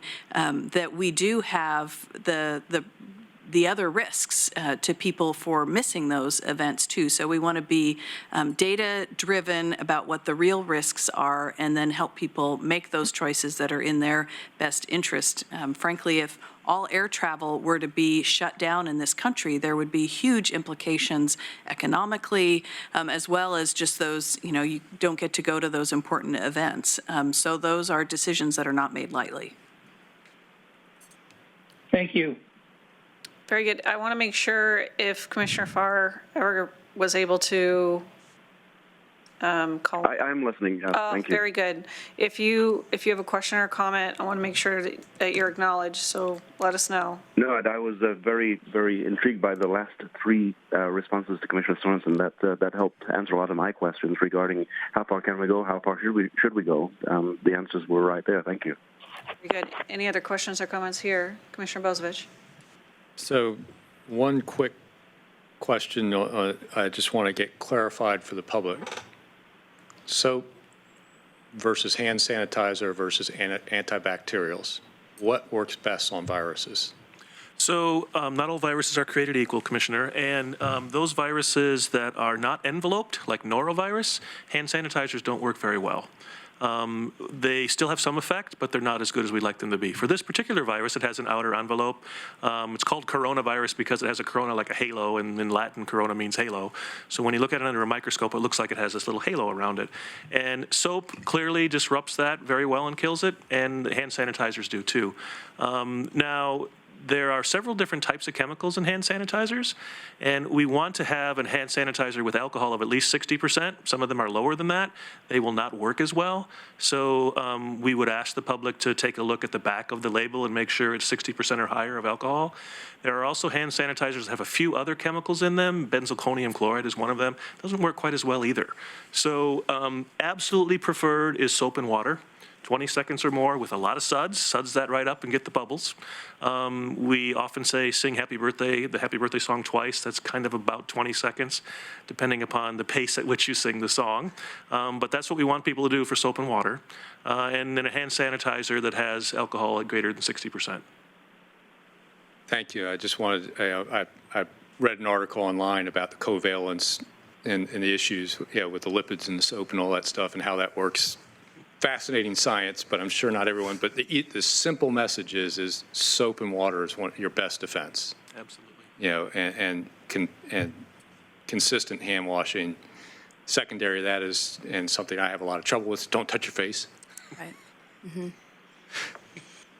When I quit smoking, I got a habit of touching my face because that was instead of having a cigarette. Still from my 20s, I have trouble with that. So, yeah, I get that. So I just wanted to make that really clear for the public. Soap and water is such a great thing. You don't, even though the stores might be out of hand sanitizer, just grab some soap. And like you said, 20 seconds, and if you're really paranoid, you can sing happy birthday really slow. And Commissioner, if I might add, so we have years of data following influenza epidemics. We have them every year. It's the one reliable epidemic we have every fall in North America. And we have a great deal of study on covering your cough and sneeze and on hand washing. And you can prevent up to 40% of these types of infections, just hand washing and covering your cough and sneeze. And in a good year, where we have a pretty good match with the flu vaccine and the circulating viruses, we'll get 40 or 50% effectiveness from the vaccine. So these two, covering your cough and sneeze and hand washing, is about equivalent to the vaccine. Of course, we all wish we had a vaccine that was 100% effective. We don't. But it's really helpful, and especially on the population level. If you think of a county of 380,000 people, if we can decrease the infections by 40%, our clinical partners are not overwhelmed, hospitals aren't overwhelmed, long-term care facilities aren't sending lots of people off to the urgent care and such, so it can be very helpful. Gets me to my big question. This particular version of coronavirus seems to disproportionately affect the elderly. And that's why there was such a high vitality rate up in Kirkland with that one nursing home and what they've seen in China and other places. Are we doing anything with, like, contacting some of our local municipal partners? I know that both Florence and Veneta have senior centers, about possibly talking with them about whether they want to continue group activities at those places, whether they want to, encourage some better social distancing with events at those places, additional, sanitation, and just, so working with our municipal partners and senior centers, also, nursing homes. It's always been a big concern of mine if we ever do have the subduction zone earthquake, what we're going to do with our nursing homes. It scares me, that particular issue, our long-term care and our nursing homes, even our assisted living facilities. Are we, because of the way this virus impacts the elderly, are we doing anything extraordinary to work with that segment and try and help protect those vulnerable people? Quite often, sometimes they're not even, particularly when you talk about memory care facilities, they may even be in guardianship and not capable of making decisions to protect themselves. I can't speak to individual facilities, but we've certainly put recommendations online and have communicated those with people who have called us directly about the extra cleaning that is necessary and other things that can be implemented in facilities to reduce exposure. And we regularly work with long-term care facilities around outbreaks. So particularly respiratory outbreaks. So those are the same recommendations that we make whenever during the flu season, as Dr. Pat mentioned as well. So and sometimes we are out in the field, our environmental health specialists will go to long-term care facilities to implement some of those control measures during an outbreak. And we have toolkits around what to do in the event of an outbreak and the kinds of sanitation and other measures that are important for controlling the extent of that. But we could do more around reaching out to those facilities as well, and we can certainly look into doing that. I might add, Commissioner, you asked if we're doing something new and unique. So I think Jocelyn covered what we do regularly and how we can leverage those relationships. And Jocelyn also mentioned we have a clinical meeting every day at 4 o'clock with the providers and nurses in the community. We've been getting dozens of people on the call. I'm actually pretty impressed with the number of people calling in for coronavirus information from the clinical community. And we're leveraging that work to reach the medical directors and the DNSs, Director of Nursing Services, at the long-term care facilities and assisted living. And that's kind of unique. We don't really do that on a daily basis, typically, outside of outbreaks. So the challenge that we have, I know this body talks about structural deficits. Well, we have a structural system challenge in the long-term care facility where we have high-level skilled nursing facilities that, because of the level of illness amongst the residents there's ongoing clinical care available. There's nurses on staff 24/7, but then we have other tiers of the long-term care facility arena where there is not any medical care available. It's support staff, administrative staff.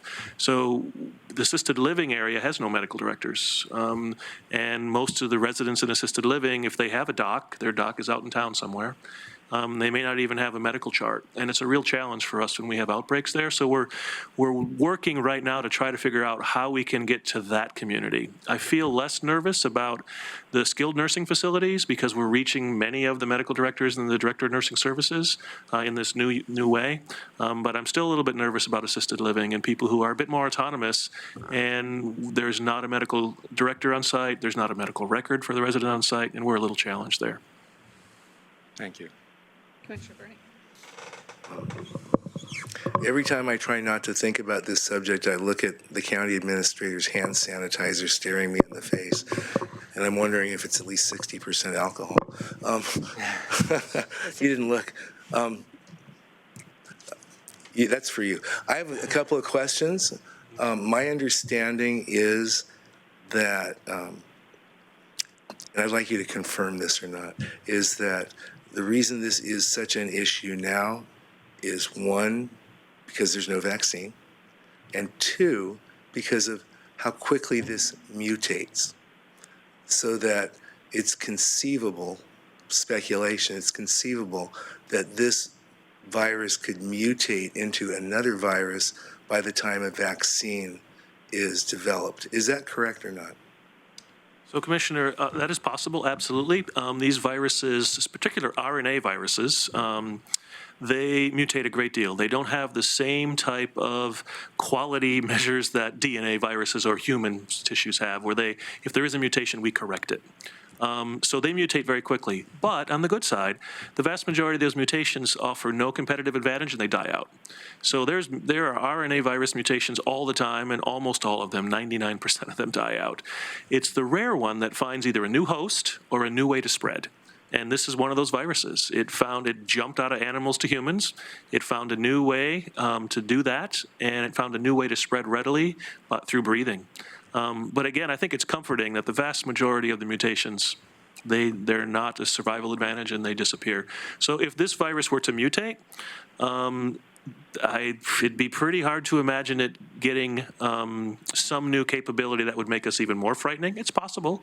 It's not going to mutate into something like Ebola that's going to cause hemorrhagic disease. That's just not part of its viral makeup. It could mutate to cause more severe disease, but then it would probably lose the ability to spread readily between person to person. So we've seen that with other viruses too. So I think for me, it's a little bit comforting that the vast majority of mutations, they die out. No, I appreciate that. And again, I'm asking, my understanding is that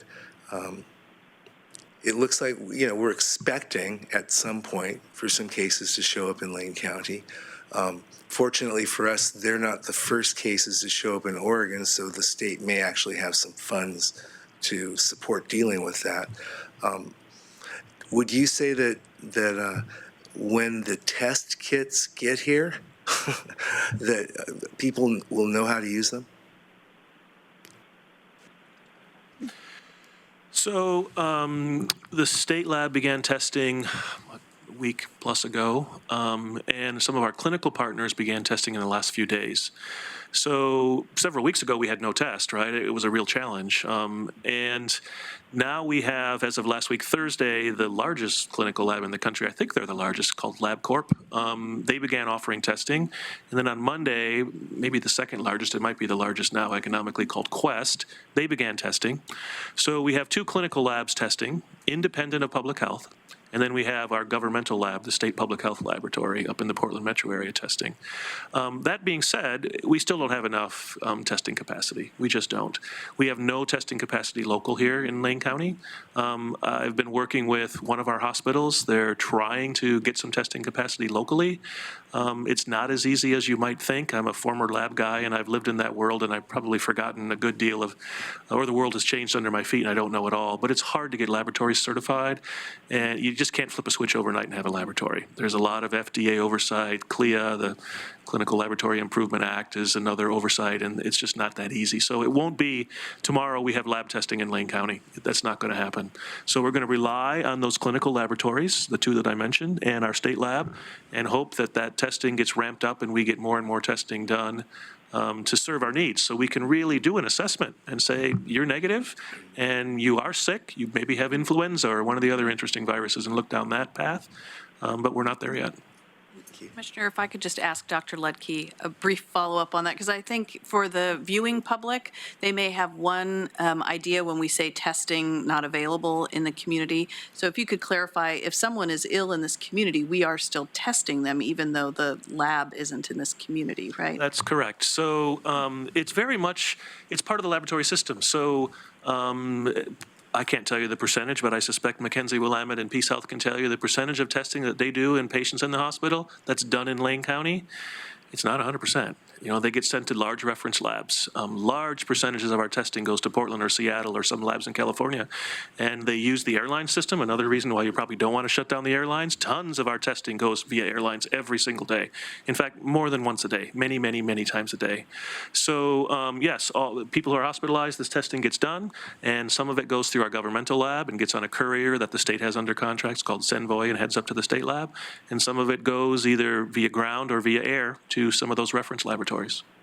Thank you. Any other comments or questions? I have another set of questions. Okay. We'll start with you, Commissioner Sorensen. Okay. I was under the impression, I think it was the World Health Organization, doctor said the death rate was going to be 4.3%, and that seemed controversial. Some people said that wasn't right. It was because of the low number of people being tested. So actually the death rate is lower than that.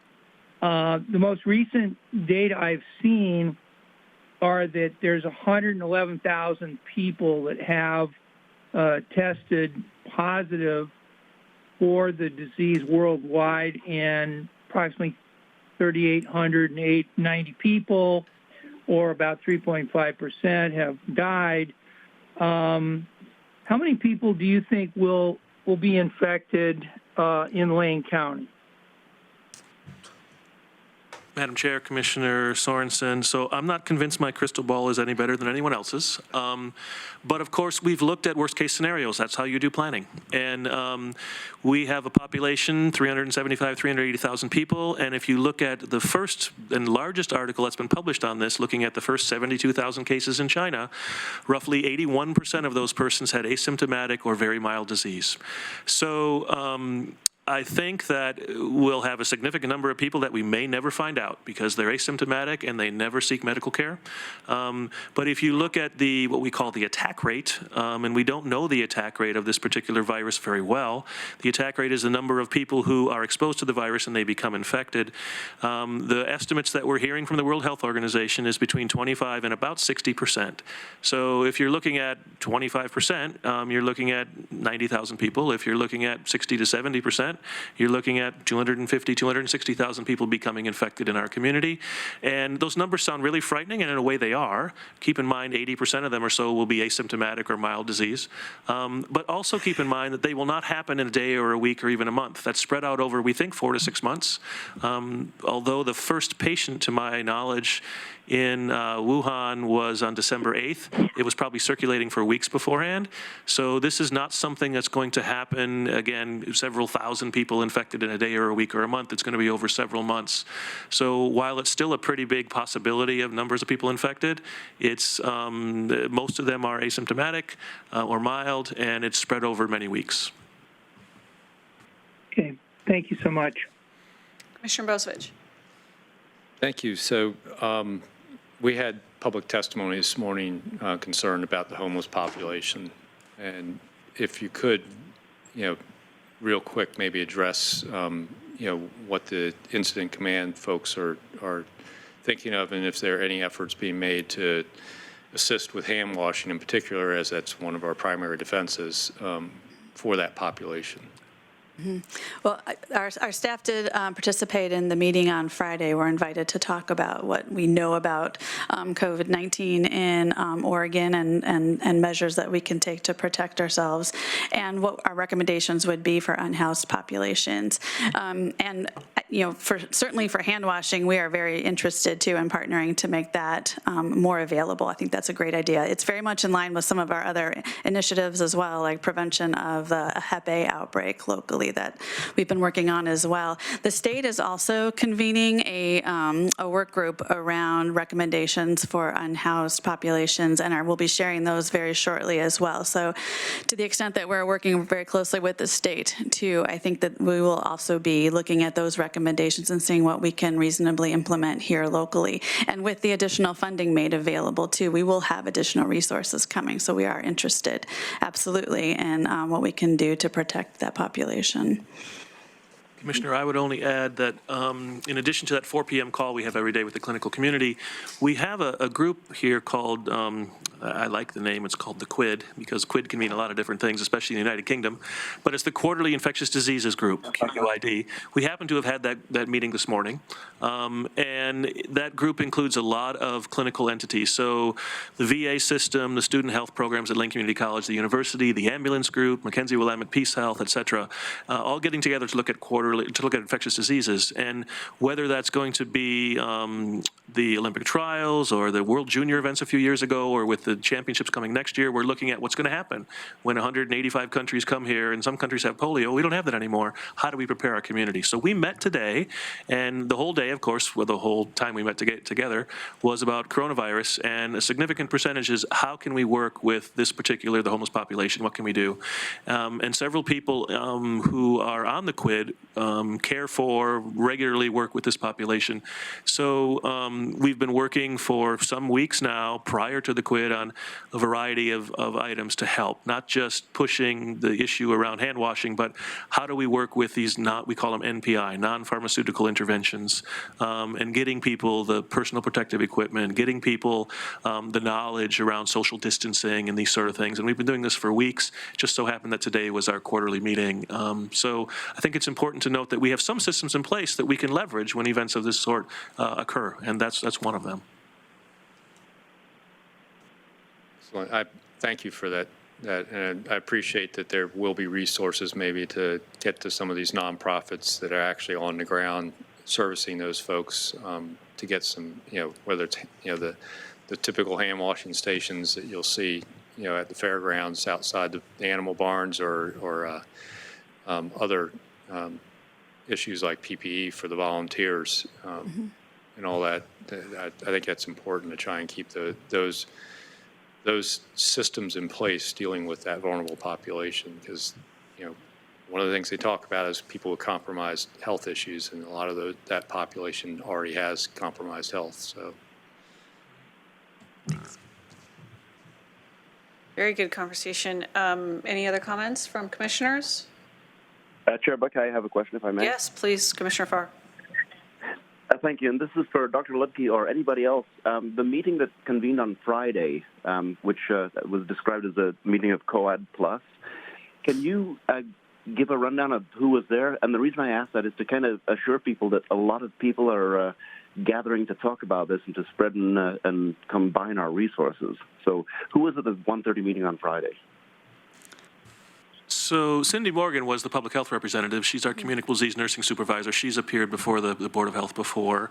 I don't know who else, Jocelyn. On Friday, Selene Jaramillo, who is our emergency preparedness coordinator, was there. I believe Patience Winningham was also available at that meeting. And Commissioner Farr, Very good. And who from? I think you might be asking who from the community was there. Oh, I'm sorry. Correct. Yes.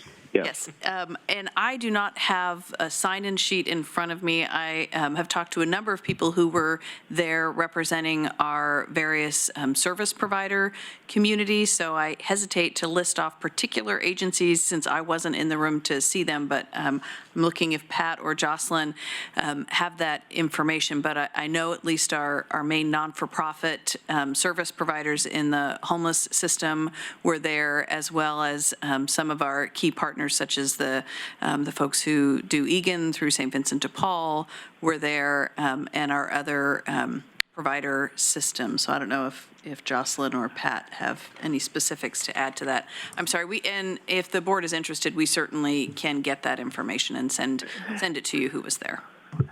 And And Karen, really, that satisfies the nature of my question.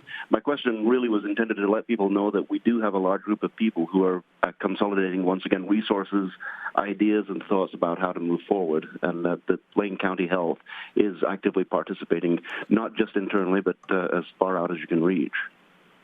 Absolutely. So thank you very much. Once again, that does satisfy the nature of my question. I have another question if you have time. Commissioner Sorensen. How are we doing on time, Chair? We're doing well. Okay. I wanted to ask our public health folks, what online sources would you point the public to for accurate information, and is that information being shared on our website? It is being shared on our website, yes. I would point people to our website. We also have links to other sources on the website, including the CDC and the Oregon Health Authority and the World Health Organization, all of which have extensive information about COVID-19 on their sites. And Commissioner Sorensen, for the viewing public who might not be familiar with our website, you don't actually have to navigate all the way to our specific site. If anyone goes to lanecounty.org, we have a yellow banner that runs across all of our pages that has a link to the specific website on COVID-19. So you just need to go to lanecounty.org, and it's very easy to find that information. And another question about the vaccine. We're asking people often in public health, we're asking them to get vaccinated for the seasonal flu. And a lot of people do it, but a lot of people don't. Of the 40,000 or so people that may die in the U.S. this calendar year, many of those have not been vaccinated. What's your knowledge about when a vaccine for COVID-19 might be developed? Commissioner, this is Dr. Ludke. So we have a process, of course, for manufacturing vaccines in this country, and it's pretty well accepted around the world, actually. And it involves trials, phase 1, phase 2, phase 3 trials. And each one of those takes time. And the first phase is to make sure it's safe. That typically can be done in a few weeks. So I suspect that there will be vaccine candidates probably by May, looking at safety. And then you have to test it in various people. And all vaccines have upstream and downstream effects, and some of them you can predict, and some of them you can't. So it will probably be, I would imagine, at least 12 months before we have a vaccine for the country, and it might be longer than that. So the vaccine is not going to be very helpful to us in 2020. That would be my suggestion or my understanding. And just to clarify my previous question and your answer, I asked how many people might die from it in Lane County, and you were doing some quick computations of the population, and then of the population, on the low end, 25% might get it, and on the high end, maybe 60% might get it, and then the death rate of 3.5% or 4% would be applied to that. Is that how you come up with an arithmetic of what the overall impact on Lane County might be? Is the on the low end 25%, on the high end 60% applied to any population over 200,000 people? So, Commissioner, I think you hit on a key point, is applying it to a population. We know thus far, and again, this virus has only been known to us for 10 weeks on planet Earth, so there's probably much we don't know, but we do know a few things. And the highest risk groups appear to be people who are 60 and older and people who have select conditions that put them at increased risk, so including lung disease and et cetera. And if you look at that first study I alluded to, the first 72,000 patients in China, and you apply their learning to our population, and again, there are some challenges with that. Our population population is not the same. We have a different smoking rate. We have a different age distribution, et cetera. But you need to start somewhere. So if you apply that, that's the data that I provided, we could have a total infections between 25 and up to 70% of persons getting infected over a several month period. So that might mean as many as 262,500 people infected. Again, the vast majority of those are mild infections. If you look at severe infections in that particular study, severe infection was defined by somebody needing oxygen. So that's a pretty severe infection where you can't quite oxygenate, so you need some O2 put on you. That was up to 14%, but the vast majority were in the elderly. So if you apply that 14%, there might be as many as 29,400 people in our county who might need oxygen at some time if we have close to a worst case scenario. In that particular study, 5% had critical infections requiring a ventilator, and that's how they define critical. 5% is pretty high. That's way more than we have in a typical influenza year. That might be as many as 10,500 people in our community, in our county. And then the case fatality rate, which is the number you alluded to earlier, we still don't know the case fatality rate, and we're always challenged with case fatality rates, again, because there are people who get infected and they never seek care. So we really don't know the denominator that well. And if you've been watching the case fatality rate, when it first came out in January, it was much higher. And as we learn more and more about the virus and we learn more about the true denominator, people who are infected but who never seek care, the case fatality rates typically drop. Now we're down in the 2% to 2.5% range. So that could mean in our community somewhere between about 2,000 and 5,000 deaths over the course of a several month period. So those are the estimates that we have applied to look at surge capacity and the needs that we might have if we really had a kind of a worst case scenario in Lane County. Thank you very much. That's very sobering. Hopefully it will not come to a worst case scenario. I have had a question that I wanted to extend to you. There's been some talk about this virus hovering at 50 degrees, and that's what it likes. But then maybe summer comes along, gets hot, it'll go away. Is that true? Madam Chair, so again, I wish we knew more. What we do know, this is a coronavirus, and we know that in any given year, 20 to 30% of all the colds that we endure are coronaviruses. They're very common. When we do a respiratory viral panel at a hospital or a clinic, it's a panel of 20 to 25 different tests. We always have coronavirus on it because they're always circulating. And I suspect you have probably had a cold in July. These coronaviruses circulate. You probably don't have as many colds in the summer as you do in the winter. You're indoors and sharing more air with others in the wintertime, but you've probably still had a cold virus, and probably one of those was a corona. So I suspect that we might see a drop-off in the summer. I can't really predict with a very crystal clear crystal ball, but it's not going to go away completely because the other coronaviruses it's related to still cause common colds in the summertime. Good to know.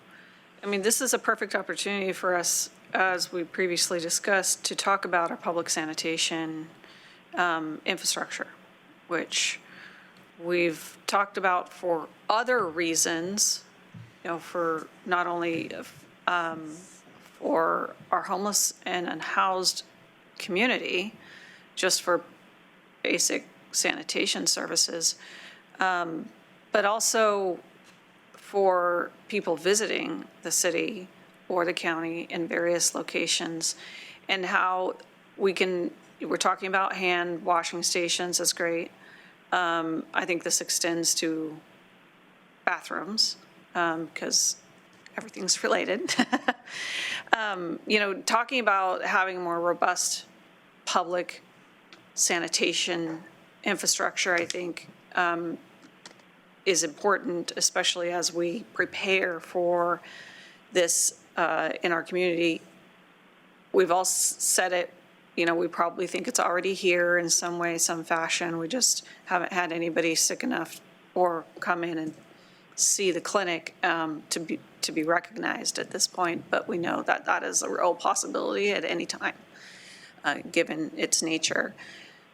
So if we have resources coming from us through the state, generally I anticipate those to be temporary resources.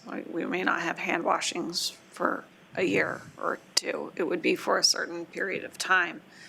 However, this and for several other reasons, I think we need to get serious about how we can have that more robust infrastructure on a regular basis.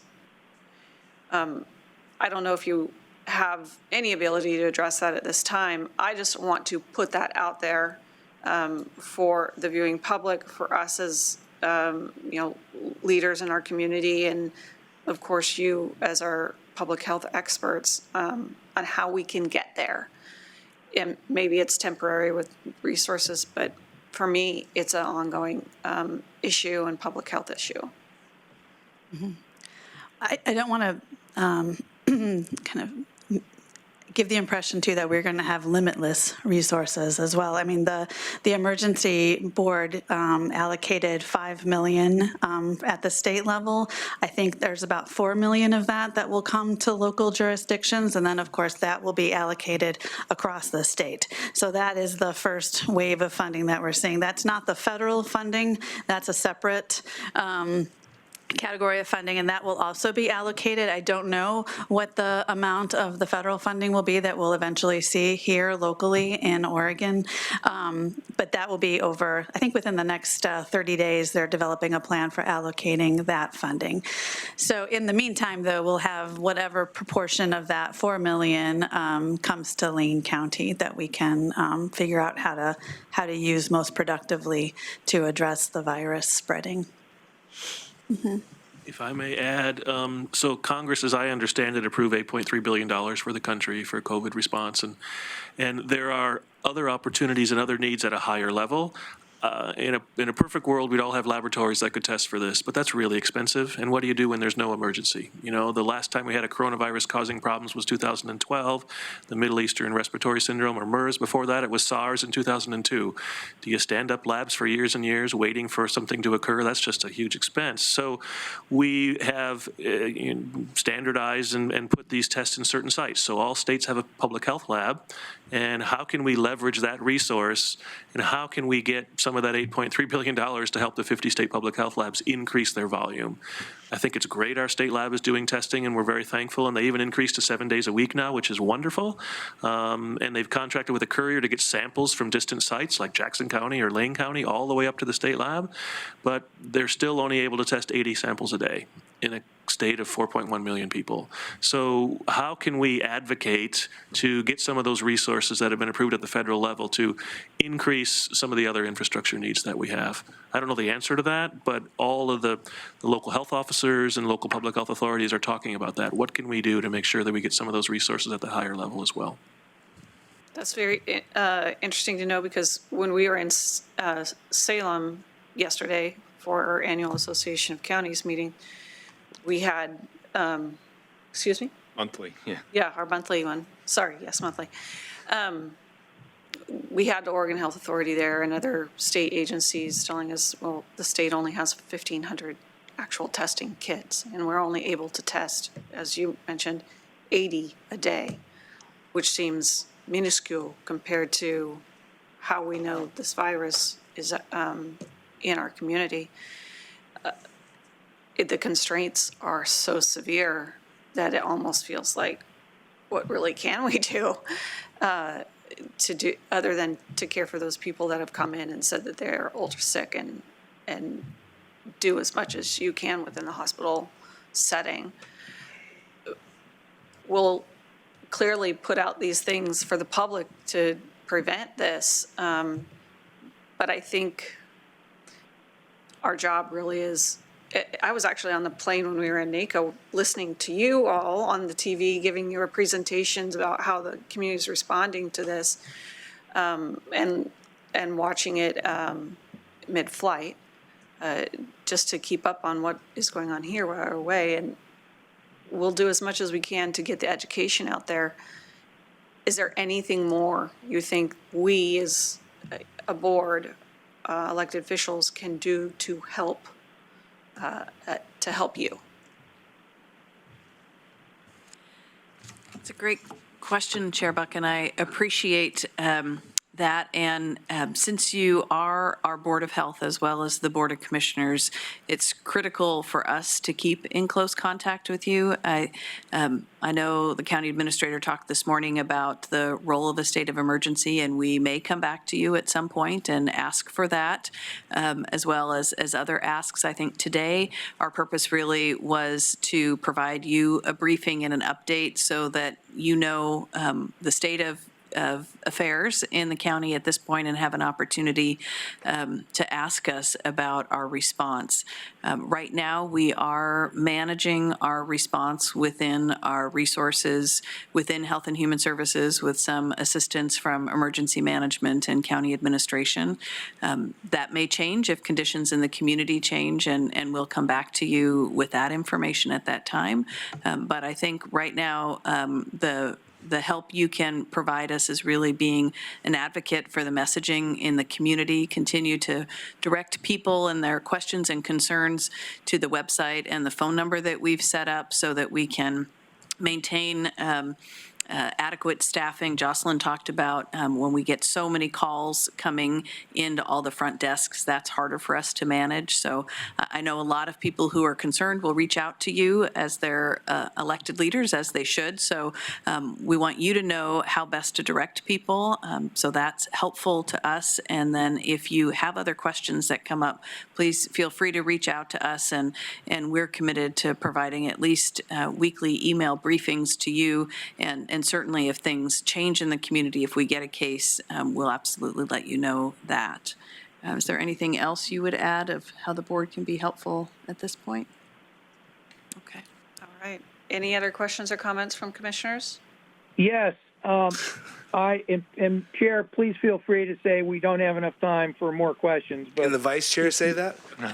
Yeah, no, only the chair. Yeah, only the chair. I think we'll take this as the last question for the. Oh, very good. Okay. I had a question about the topic of the government's role in either sponsoring or canceling large public events. I'm hearing that the University of Oregon has canceled a number of large events on their own. I've heard University of Washington canceled their classes and at least all non-online classes and public gatherings. Should we be doing things like the Lane County Fair? Should we be doing things like public meetings? Should we be, should people that have been doing those cancellations of events, are they overdoing it?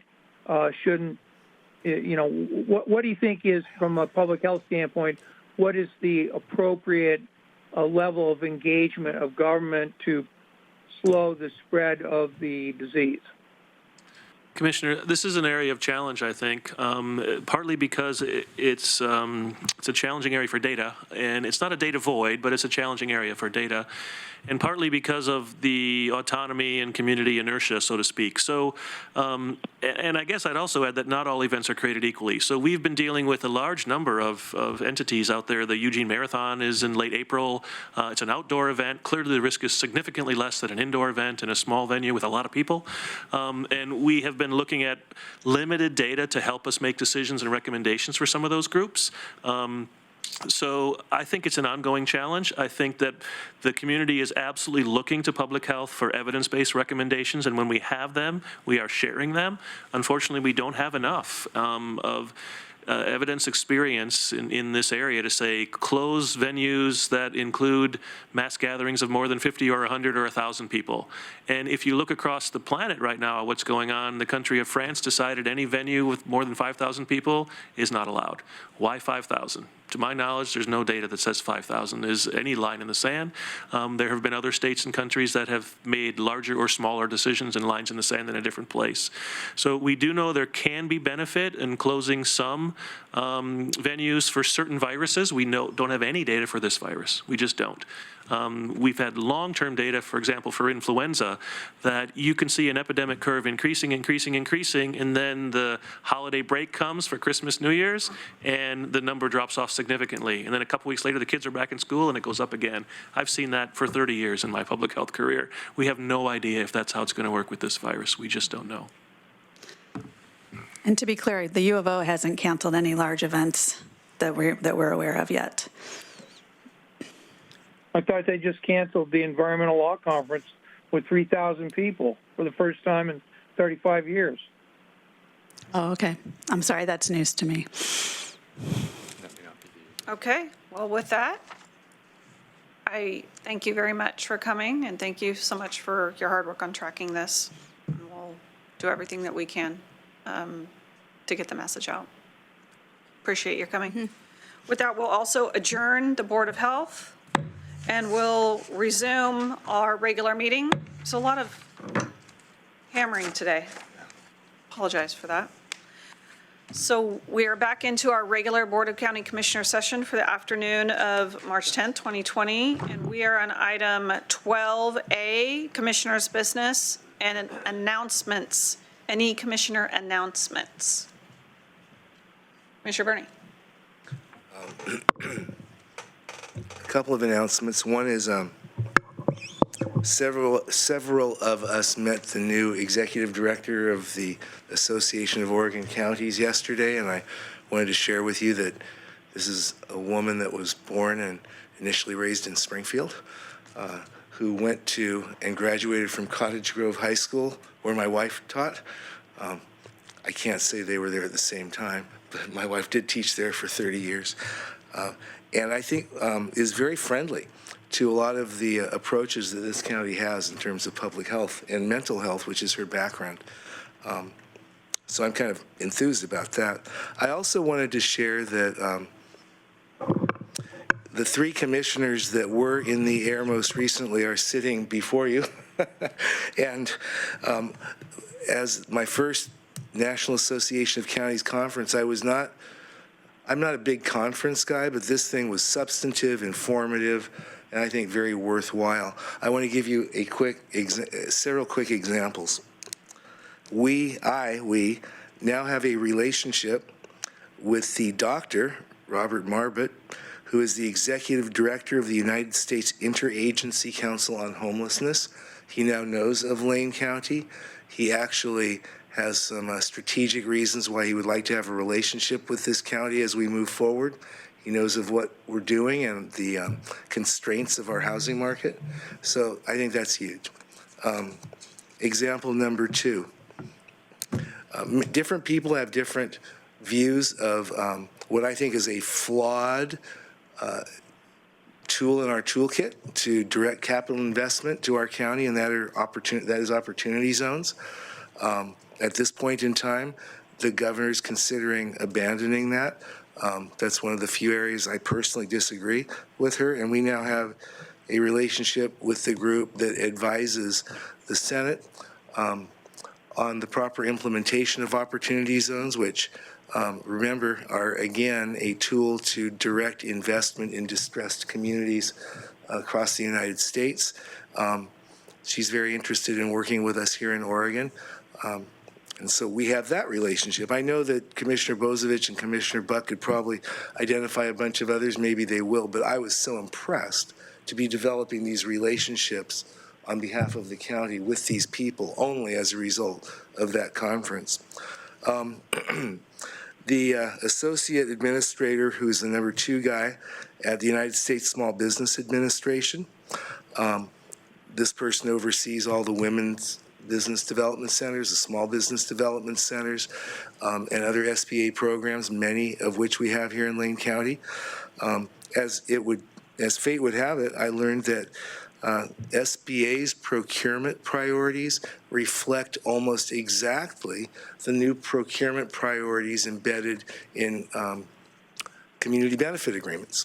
And so when he learned of what this county is doing and how we're kind of inching it into our strategic plan, he wanted to work more closely and mobilize some of the people in Oregon to be aware of what we were doing in that way, because he was very enthused about the procurement implications. I think that's way cool.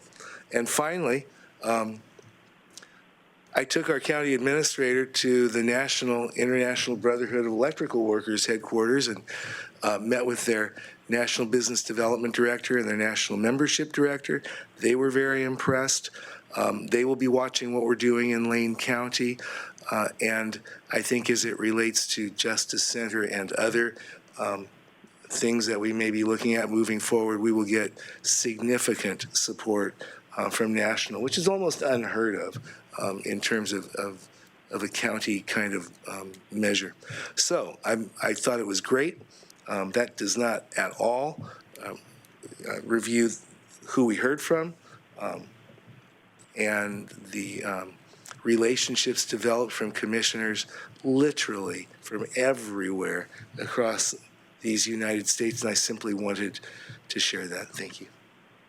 Any other announcements? Commissioner Bozievich. Thank you, and I also wanted to give a report from NACO.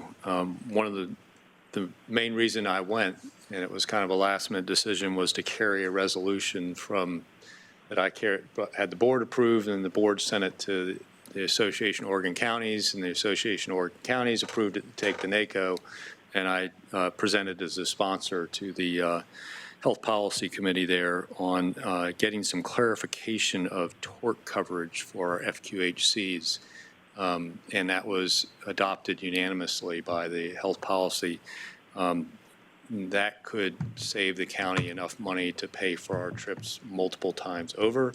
So I think that was worth the cost of the hotel room and the airfare, just in that one little thing. So just, the importance of those national conferences, if with that backing of the entire association and the over 3,000 counties, parishes, and boroughs that it represents, pretty much gets us there. And in talking with Representative DeFazio, which Commissioner Chair Buck was there also, thought that it could be worked into whatever continuing resolution keeps the government going towards the end of the year. So very hopeful with that. That's right. Also, I am on the Public Safety Committee there at NACO as part of being co-chair of the Association of Oregon Counties Public Safety Committee. And one of the things that was a major topic of conversation was the Medicaid exclusion for jail inmates and eliminating that. And it sounds like there's a bill both on the Senate side and the House side at Capitol Hill with multiple sponsors, and maybe we'll eventually get that fixed, which will be huge for our jail resources and our ability to focus on continuum of care for those inmates, that come in, as well as diverting some of the resource we're spending on caring for them that would be Medicaid reimbursable into the mental health side of things. So it's really an important issue. So that was big. And we did get to be addressed by the president, first time in 24 years for NACO. And the largest cheer that came out of the crowd, a very bipartisan crowd, was when he mentioned that people with mental health issues shouldn't be in jails. And that got a standing ovation and a big cheer. And I think he actually stepped back from the podium, not expecting that reaction. And it sent a message, I think, all the way up to the White House that mental health and keeping people with mental health issues out of the criminal justice system is important to all those local government officials. So it was a good conference. I could go into much more detail. But Chair Buck was there also with Representative DeFazio and other congressional meetings, and I imagine she has more she can report on that. Any other announcements? Commissioner Sorensen or Commissioner Farr? Hearing none, I guess I'll launch into my NACO recap as well. For somebody who's attended it for the first time, I also thought it was extremely valuable. Has a whole different dynamic than the Oregon Association of Counties group. It is commissioners, over 1,000 commissioners from all over the United States, including Hawaii and Alaska. And we met so many other fellow commissioners that were all in many ways struggling with the same issues that we're struggling with, both here locally and at a state level, with maybe slightly different personal circumstances. But ultimately, the resolutions that were collectively included and passed were things that all across the United States are issues, and we could all come together regardless of where we are, regardless of our partisanship's status. Everybody could really get behind. And so it just opened up a whole new perspective of the value and influence that county commissioners have across the nation. You know, a resolution that Lane County brings goes all the way up to a national level and onto Congress in that path. And so the voice of local commissioners can go much further than what people may think. So from that perspective, it just opened a door to a way in which we know that we can work with our federal agencies and federal representatives in a collaborative manner that can go as a whole before the whole national association. I went to a variety of different seminars. There was this place, the whole conference was packed with seminars, multiple seminars. You couldn't necessarily go to every single one you wanted, and then meeting with our congressional representatives and agencies. I went to as many different kinds that I could, was very interested in rural internet broadband, went to human services, went to community development, economic development, and on and on and on. The resolutions they propose were spot on, and I never saw one of them actually fail because they were vetted so much before they even reached that. They will be voted on officially in July when they have their annual conference, which is in Orlando this year. And I plan on going as the chair. I think it's important that we have at least one person going. I'm not sure if anybody else has planned on that yet. But I think it's important that one of us goes, knowing that we have that kind of federal and national impact if we come together as a whole. I will go again next year, just because I think it was so worthwhile, and the information provided, I think, really gives us a broader perspective of our roles and how we can really be that liaison between everyday folks in our community all the way up to the national level, through AOC and through the National Association of Counties. I fully enjoyed it, and fully enjoyed meeting everybody that I ran into and talked to while I was there. Any other announcements? Okay, we'll move on to future board assignment requests. Any future requests? Madam Chair. Commissioner Sorensen. And just chair is fine. We don't need any gender preferences here. Okay, just chair. I was wondering if we were going to have a board assignment, or if we're going to have a routine report by Mr. Mokrahysky on how the coronavirus is progressing. I don't know that that's necessarily a work session type of thing, but I think each time we meet, we'll get an update. Does that sound right? Okay. Certainly. I'll be prepared each week to provide an update under my announcements. Very good. That sounds great. Thank you so much. Any other board requests? Okay, hearing none, we'll go to reviewing assignments, although I didn't necessarily see any today. I didn't either, so unless I missed something. Anybody hear of a request that we're not recalling? Okay. We have no further executive session. Any other business? Hearing no other business, we will adjourn.